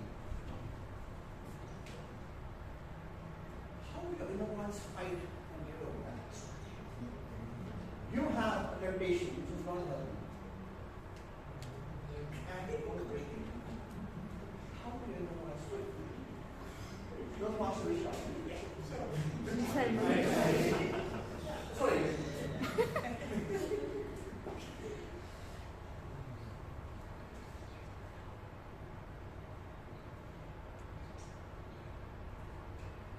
How many of you are here have a bad habit or any habit you want to get rid of your life and you've been trying for the past couple of months or years? Okay. So it's not like I'm the only one who has bad habits. Good evening, fellow Toastmasters and my dear guests. So one such bad habit or habit which has been following for the couple of years or months is, for me, it would be, I would say, lack of sleep.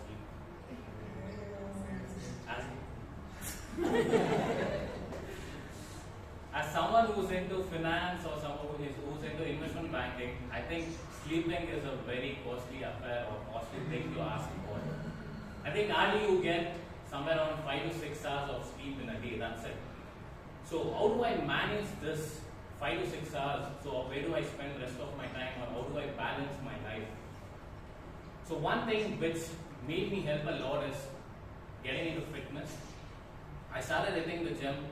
Maybe I wasn't regular or consistent, but I made sure at least I went to the gym at least for 3 to 4 days of the week. Spent at least 1 hour or 1 hour 30 minutes out there. Either it might be the morning or the evening, making sure I compensated that sleep and made sure I worked out. Again, it's like part of your rest, but since my work involved most of the time sitting on the desktop, working out there, so it didn't really make sure I walked out and went to cases meeting new clients. So sometimes it was okay for sleeping 5 to 6 hours. I would say people who are in 20s, I would say it doesn't make sense if you are sleeping for 8 hours or 9 hours. But I'm not sure about if any doctors are sitting over here. But I feel it's okay because there's one thought which always reflects to my mind is what my mom says. She's like, if you're like sleeping, she'll be like, you're always going to sleep. So make sure you're awake always in your 20s so that you can sleep in your very late 40s and 50s. Go to the table.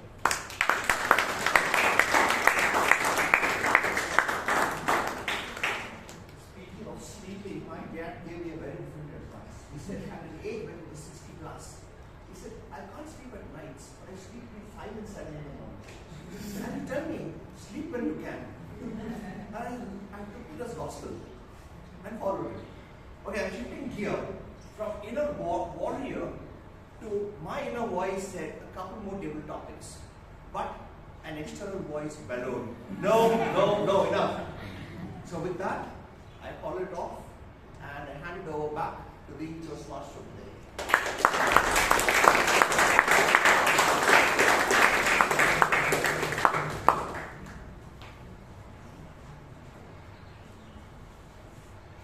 Thank you, Gangaadhar, for such a fun and invigorating session, and all the speakers for supporting it with an unflinching spirit.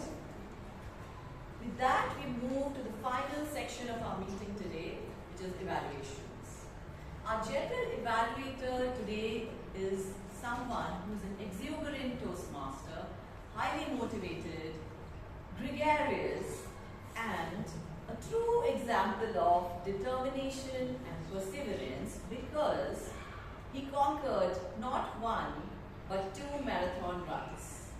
He also received Promising Evaluator Award by Toastmasters. Can we please put our hands together for our general evaluator, Toastmaster Brian.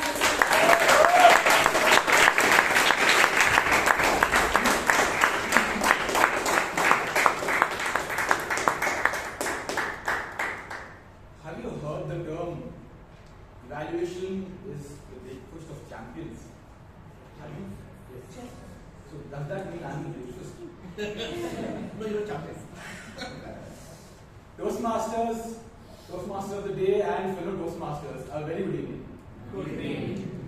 The meeting started not at 6 But last Sunday, when Toastmaster Amrith gathered together all the role takers for the upcoming meeting.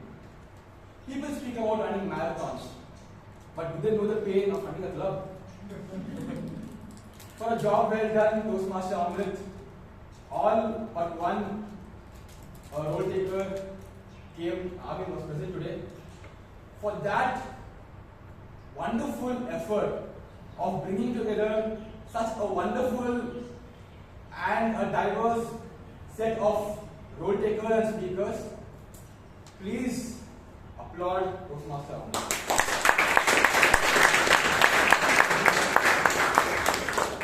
From last Sunday to this Friday, the meeting started exactly on the dot at 6:20 by our lovely Sergeant Arms Toastmaster Bhavana. She started it off with high energy, with a round of applause, bringing everyone in the room to their seats. Perfectly explained the rules. I've not been that regular in the club, but I've been looking at your videos for the past meetings, but there's something that I observed very strange. In the first few meetings, you had nothing, meaning your stage presence, your speech, your welcoming, but it has changed to quite a remarkable difference. Now, everybody listens to you, good or bad. With that being said, we have with us a grammarian Toastmaster Imtiaz. There was a change in the role takers at the last minute, but unfortunately, I don't know if he was in the corner of the boat, that's why he forgot. That was not changed. With that being said, for a job well done, bringing in justice to your role, I applaud you.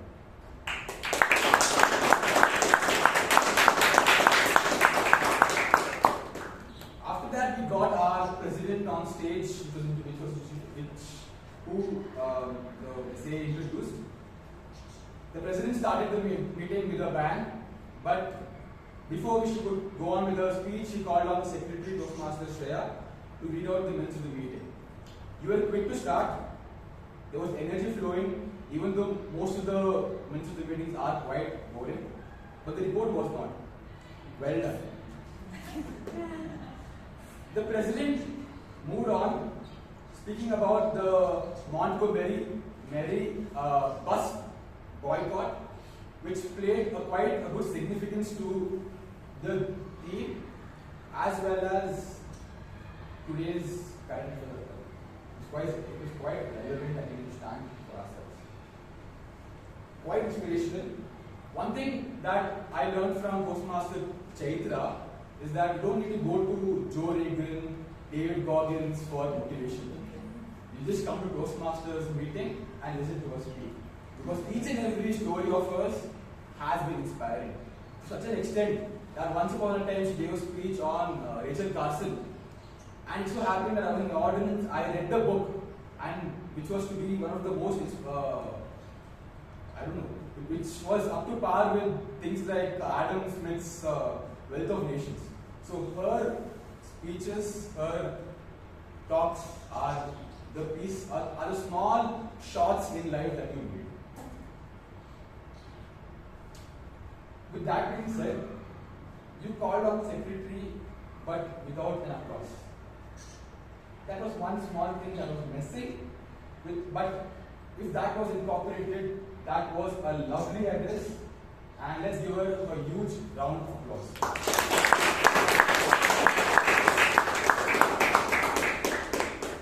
Then came the Toastmaster of the Day.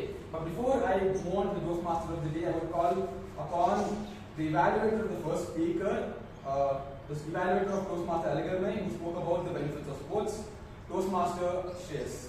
I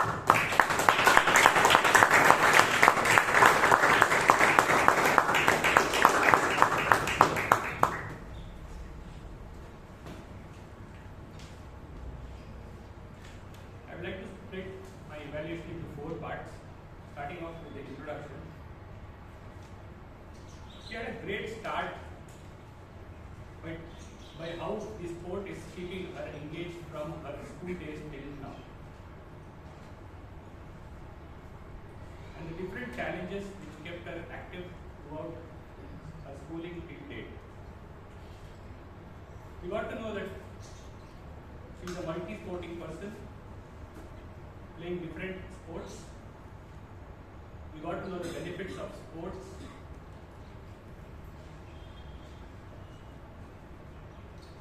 And major strengths of her were she gave us different information about different sports. I was not aware that tennis is played in different color balls like red, orange, yellow.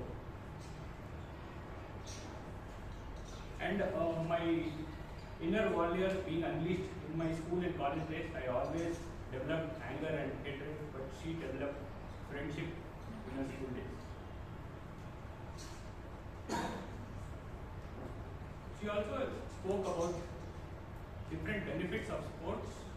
It helps you team building, spirit of challenges, keeps your mind calm, helps building teamwork, perseverance and discipline. But I have some Dasara gifts in terms of improvement. As an audience, we would expect when it comes to sport, we would like to hear some statistics of how sport is bringing a difference in your life. Or we would like to hear some great stories of great players of how sport has made a change in their life.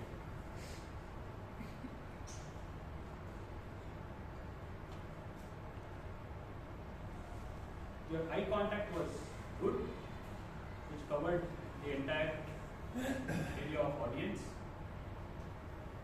If you could focus on your vocal variety, especially when you completed your sports certifications, you would have showed happiness. And coming on to the body language, you won a match after a tiebreaker. You could have expressed your happiness of how you achieved it. That was your first match which you won in your life. So that happiness is what you could have been showing. To summarize, you had a great start to your speech and a great structure in expressing all the topics which you had.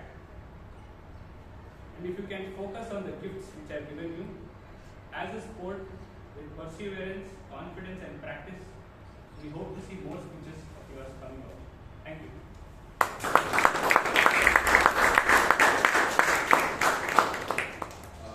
Toastmaster Alagammai's speech was like a thunder that hit my head really hard.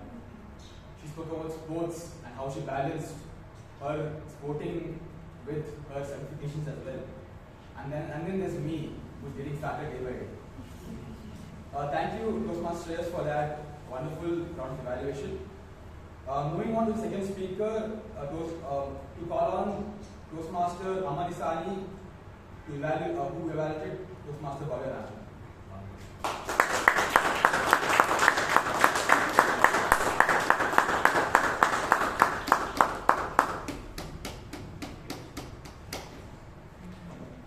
Good evening, General Evaluator, dearest member, my guest, and in particular, Bhavya. The purpose for this speech, which is given by Toastmaster Bhavya, is to integrate body language and vocal variety in the speech. Now, I have summarized the evaluation in a word, BEST, B-E-S-T, because Bhavya, I know you have given your best. B starts with your body language. Your body language was perfectly synchronized with your contents. Members, it's very natural to make unintentional movements. At the same time, it's very difficult to make intentional movements which is synchronizing with your contents. If I have to give you certain examples of that, she has used sun was gentle, roads were curly around the heels, as if Kaur was doing in Jabdul Met in some of her songs.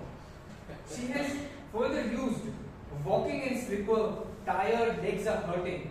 With this content, she was moving and expressing that she is actually tired. Kudos to you on that for the intentional body language to synchronize with your content. Coming to the second word, which is E. Excellent content. Your story. When you give a story about your solo travel, it is good. When you're traveling with your friends, it's better. But when you're traveling with your family, it's the best. And that is what you have captivated to all the audience. You started with the opening. Dive 2 roads, divert into woods, and we choose the one which is less traveled. And you have showed it to everyone that here, I am here with the body language as well, with your opening. The story and the conclusion. And there was a powerful takeaway, which means there is no give up. So kudos to you on that. The third is S, settled comfortably on the stage. Because you have practiced a lot on the content, on the body language to synchronize with the content. So kudos to you on that also. Coming to the last, which is T, timing on vocal variety. If I may give you certain suggestions, I feel that the tone from start till the end was quite straight and simple and monotonous. If I give you certain suggestions like boom, road jam pack already, I could have used boom to grab the attention of the audience. Another is, even if you were tired, you said, I gathered all my courage and went for kayaking. Instead, you could have said, I was tired, I was shattered. Instead, I gathered all my courage and went for kayaking. Another example, our cottage was next to a gigantic mountain. So your body language was there, but vocal variety just added to your inner warrior. And I felt that your voice was not comfortable for the someone who is sitting at the end. So you could have used a mic as well for that. So kudos to you on content, kudos to you on your body language, which actually translates your content. But a bit work on vocal variety could have taken your speech on a next level. Over to you,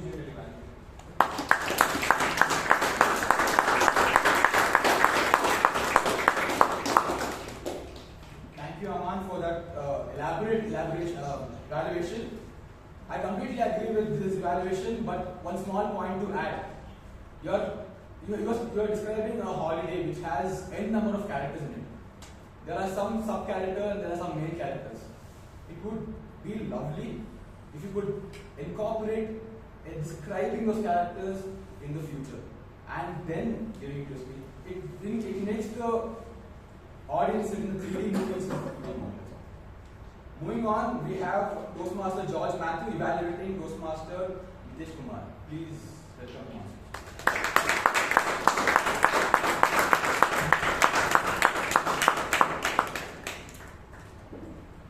When life gives you lemon, you make.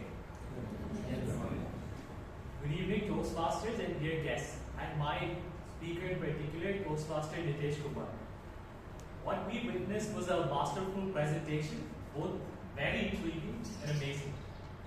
The audience was completely locked in throughout. For this speech, I'll be using the grow and grow method.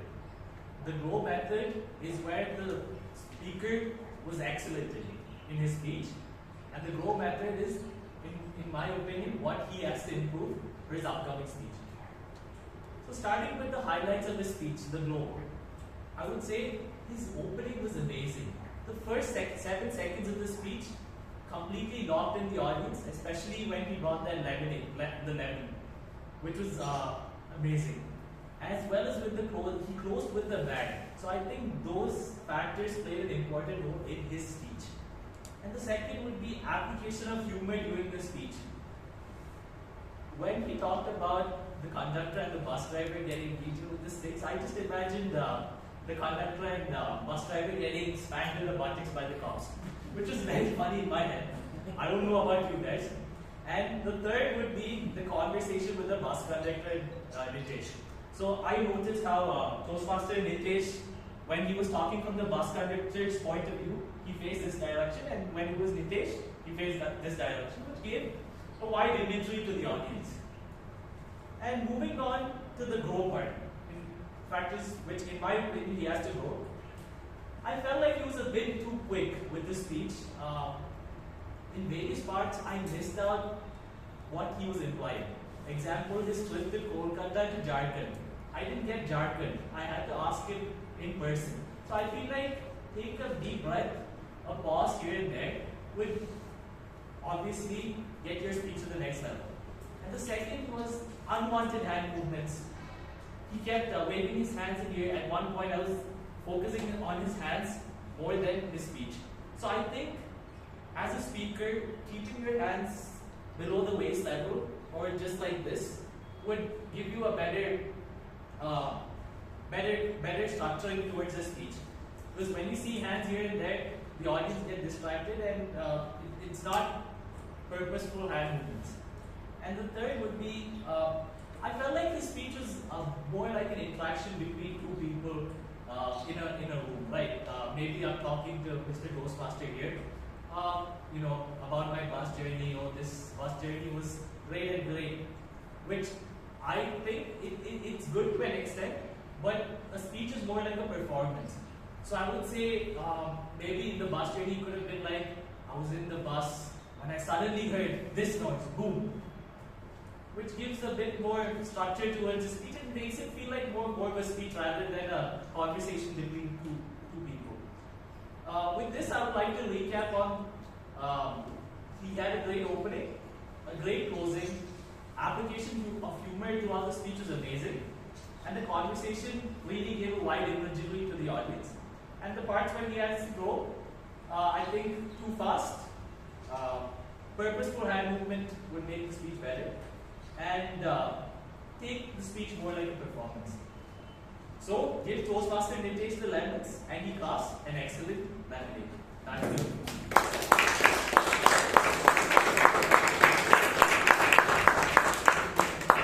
Adding to Mr. George's evaluation, I love your usage of Modi's dialogue. Okay, Mitro, it was quite good. It was quite good. So, more of such dialogues will make your speech more energetic. Moving on to the next speaker's evaluator, I call upon Toastmaster Rajendran Shetty to evaluate Mr. J.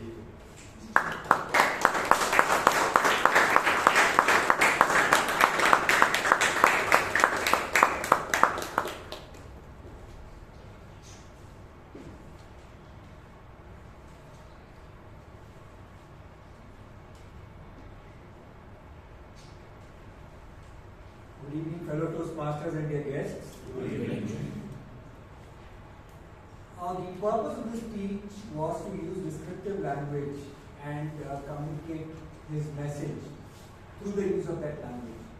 Now, what descriptive language does is that it creates vivid images, it makes you actually feel beyond listening to facts which sometimes may be drab. So that was the objective of this speech. So now let us see how Toastmaster Jacob did when we look at the objectives. How did he do in terms of the figurative language? Figurative language can be in the forms of figures of speech, it can be the use of similes, metaphors. Did he have similes and metaphors in the speech? Yes, he did. Winter stark punches. Trees are poems by Khalil Gibran. Similes. Branches are like lines. Leaves are like words. Descriptive words. Marvelous, the adjective. Beautiful, another adjective. Without exception, an adverb where it qualifies a particular verb. A lot of figurative language which really evoke the feeling within us. Now coming to the second element of descriptive language, which is actually the literary elements. Now what are literary elements in a story? In a story, a literary element is, for instance, the setting. Did he fix a setting for his story? Did he get in other elements like the mood? Did he bring in some elements which really made you feel the mood of the story?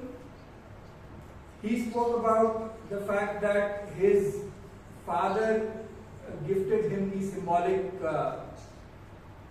laburnum tree. He spoke about the hope, about the cheer of cuckoos on the laburnum tree.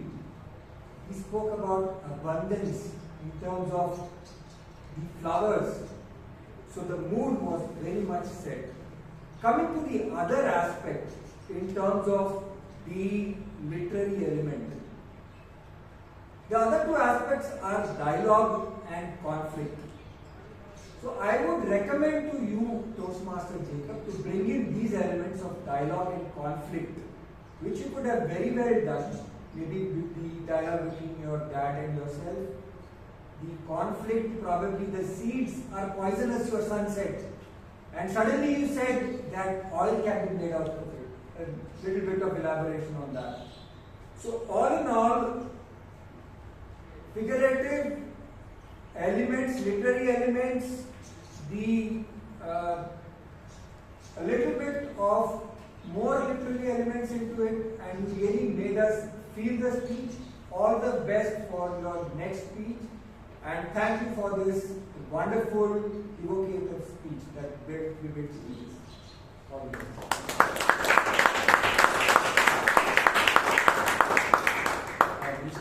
Jacob, when I completely agree with Toastmaster Ratan's evaluation, there was a small hiccup at the start of your speech where you addressed only the Toastmaster of the day as good evening, but you forgot. With that being said, as I mentioned, it's just a hiccup. With that, we are done with the evaluations of all the 4 speakers. Give a huge round of applause to both the speakers and the evaluators.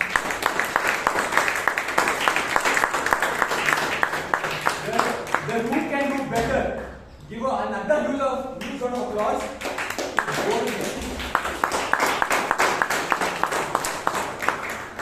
In the interest of time, let's quickly move to the evaluation.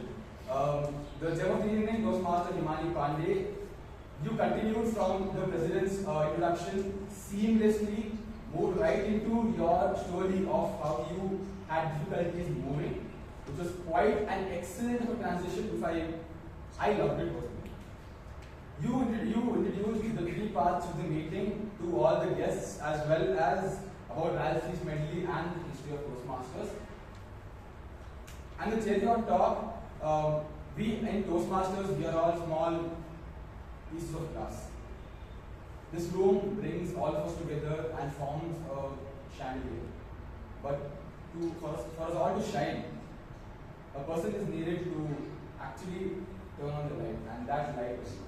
Because as my mentor always says, the job of a Toastmaster of the day is not to use the time themselves, but to make sure the audience, the day, and the event in general shines throughout the night. So, moving on, you had excellent, with what I mean by the light is that you had excellent introductions. You did not miss out on the dash team, you did not miss out on the evaluators, which sometimes TMODs do miss out on. You were within a time limit, by the way. But with that being said, that little phone incident could have been avoided.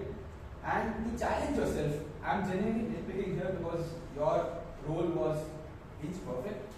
To challenge yourself, carry notes with you as you move on around the stage, because whereas your transition in your the speech was perfect, your transition to coming to the lectern and referring to your notes could need a little polish. With that being said, for the gem of the evening, please give a huge round of applause.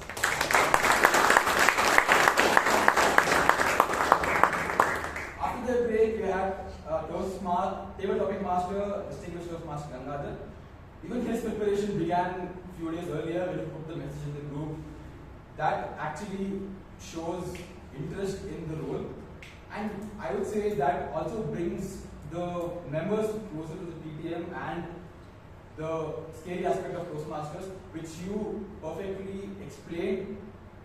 Table topics is not scary at all.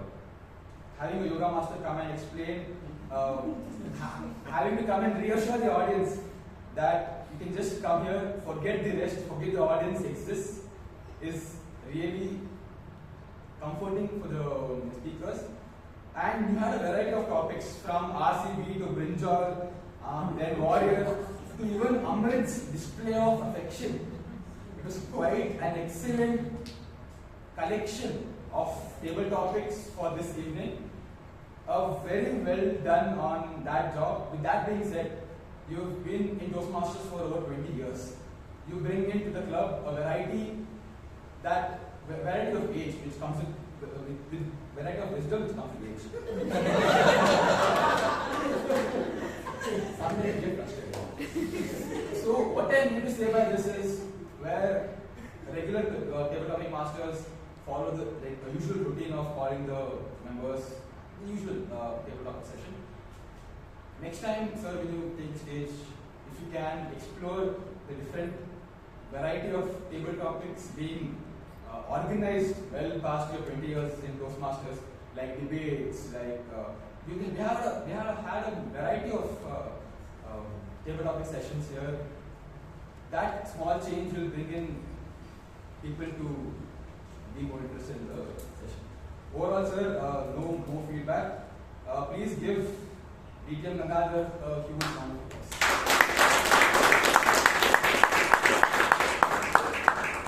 Let's quickly move on to the tag team.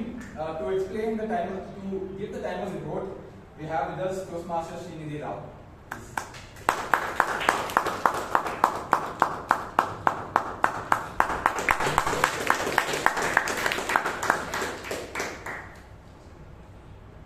Like I said initially, type class.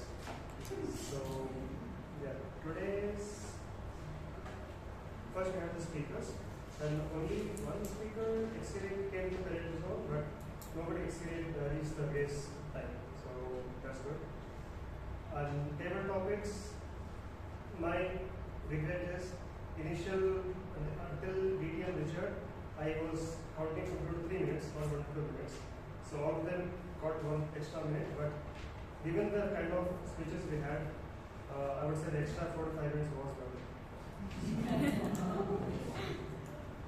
And yeah, evaluations was actually we have, except Shreyas, I think rest of you lost a grace period, but still all of them was very good.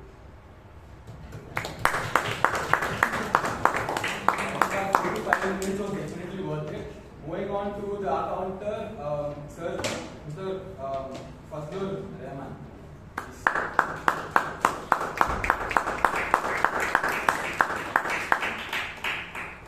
All of the speakers didn't use crutch words, less than 5.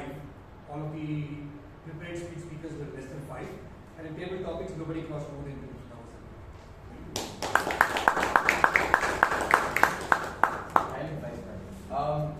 With a person who has seen over 1,500 meetings, Toastmaster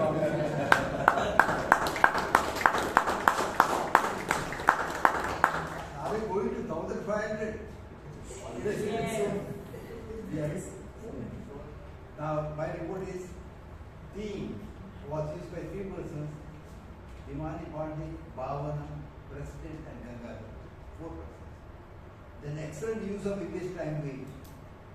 President, Himani, Pandey, Bhavya, and Chaitra. And coming to Toastmaster Alagammai, sports help us to blood circulation all over the body. Sports help us, there is something wrong here. I started going to tennis. Nobody goes to. I started going to tennis. Then tennis needs to play by myself. After that, we shaken our hands. My confidence level has increased. Normally we learn. Then Bhavya, what I like, 0 patience left. I like this. Nitesh, shaft of the bus has broken down. who got back to their homes. Word of the day was used by Toastmaster Chaitra and Himani. And excellent use, phrase, Eapen. He said, please not get you money, but teach you a lot. Puneeth, there is irony in obstacles. Those few nutcases, Muralidharan, my wife told, which my wife said, or my wife told me, the Shreyas, your eye contact covered entire area of audience. No. Your eye contact covered the whole audience. Anand, she has further used. She used. Then Srinidhi, evaluation was. Not evaluations was. So thank you very much.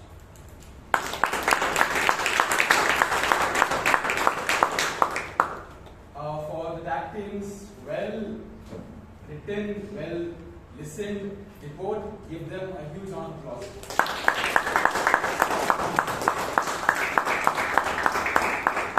Toastmasters, we are at the end of the evaluation session. I thank the committee for giving me an opportunity for being the general evaluator for the day. With that being said, I just take a minute of your time. Friends, 861 days ago, I entered this hall for the very first time. What a journey has it been?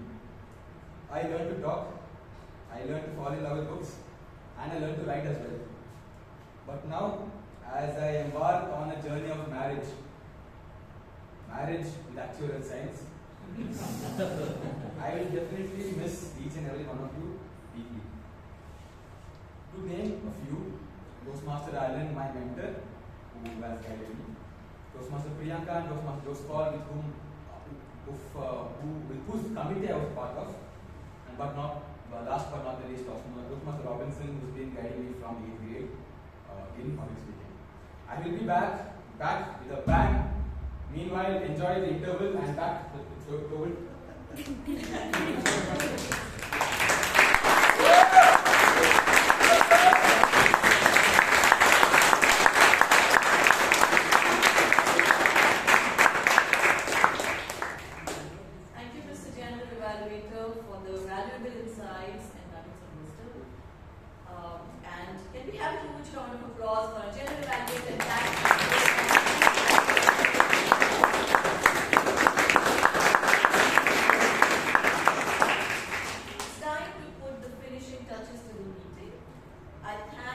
Toastmaster Amrith, Toastmaster Chaitra, and the entire committee for giving me this opportunity. And I wish you all an awesome evening and a great weekend.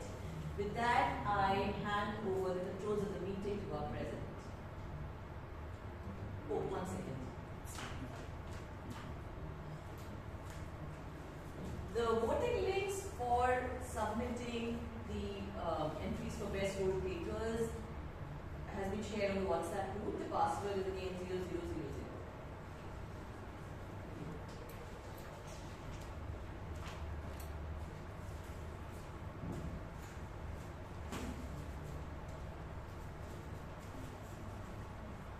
Thank you, Toastmaster Himani.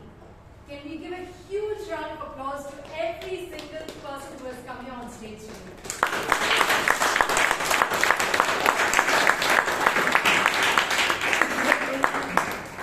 There is one announcement for today. Members, please, if you have not renewed your membership yet, please do so by tomorrow so that we can make the payment to TMI on time. With this, we come to the awards section of today's meeting. We'll start with the Best Speaker Award today. The Best Speaker Award goes to someone whose worst journey in life turned out to be his luckiest journey. Toastmaster Nitesh Kumar.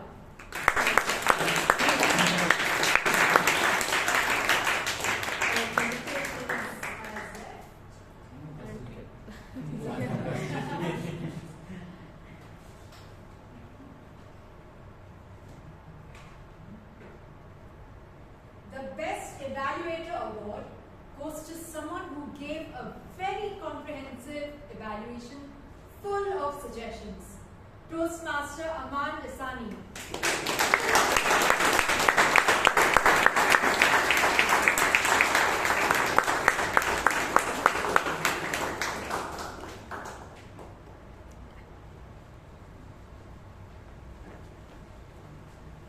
The Best Role Taker Award goes to someone who started at Nainital and moved all across the country and finally landed here on the BJC stage. Toastmaster Himani Pandey.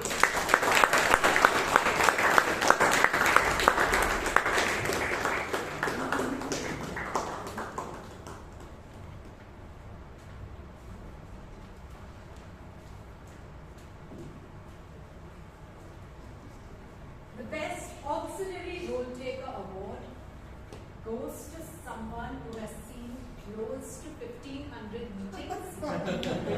Toastmaster Robinson D'Souza.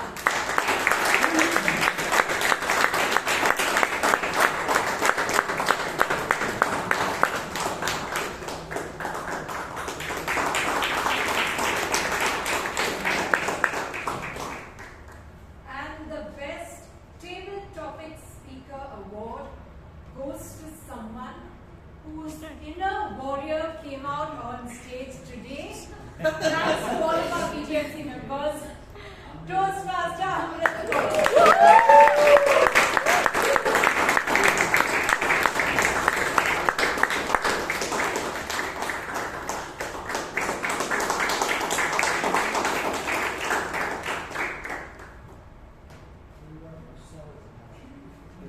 Can we have the guests quickly raise their hands?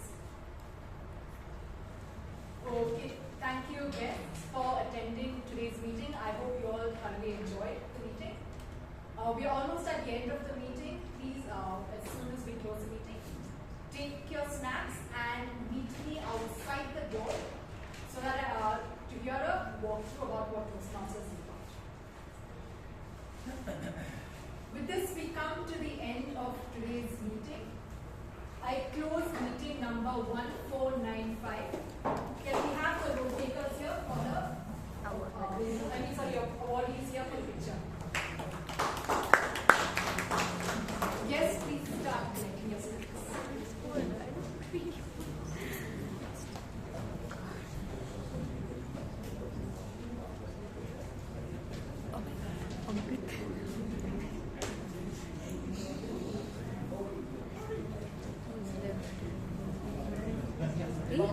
The meeting is still going on, dude. You should. Little closer. Everyone smile. Still on. Look here, Slightly please. Closer.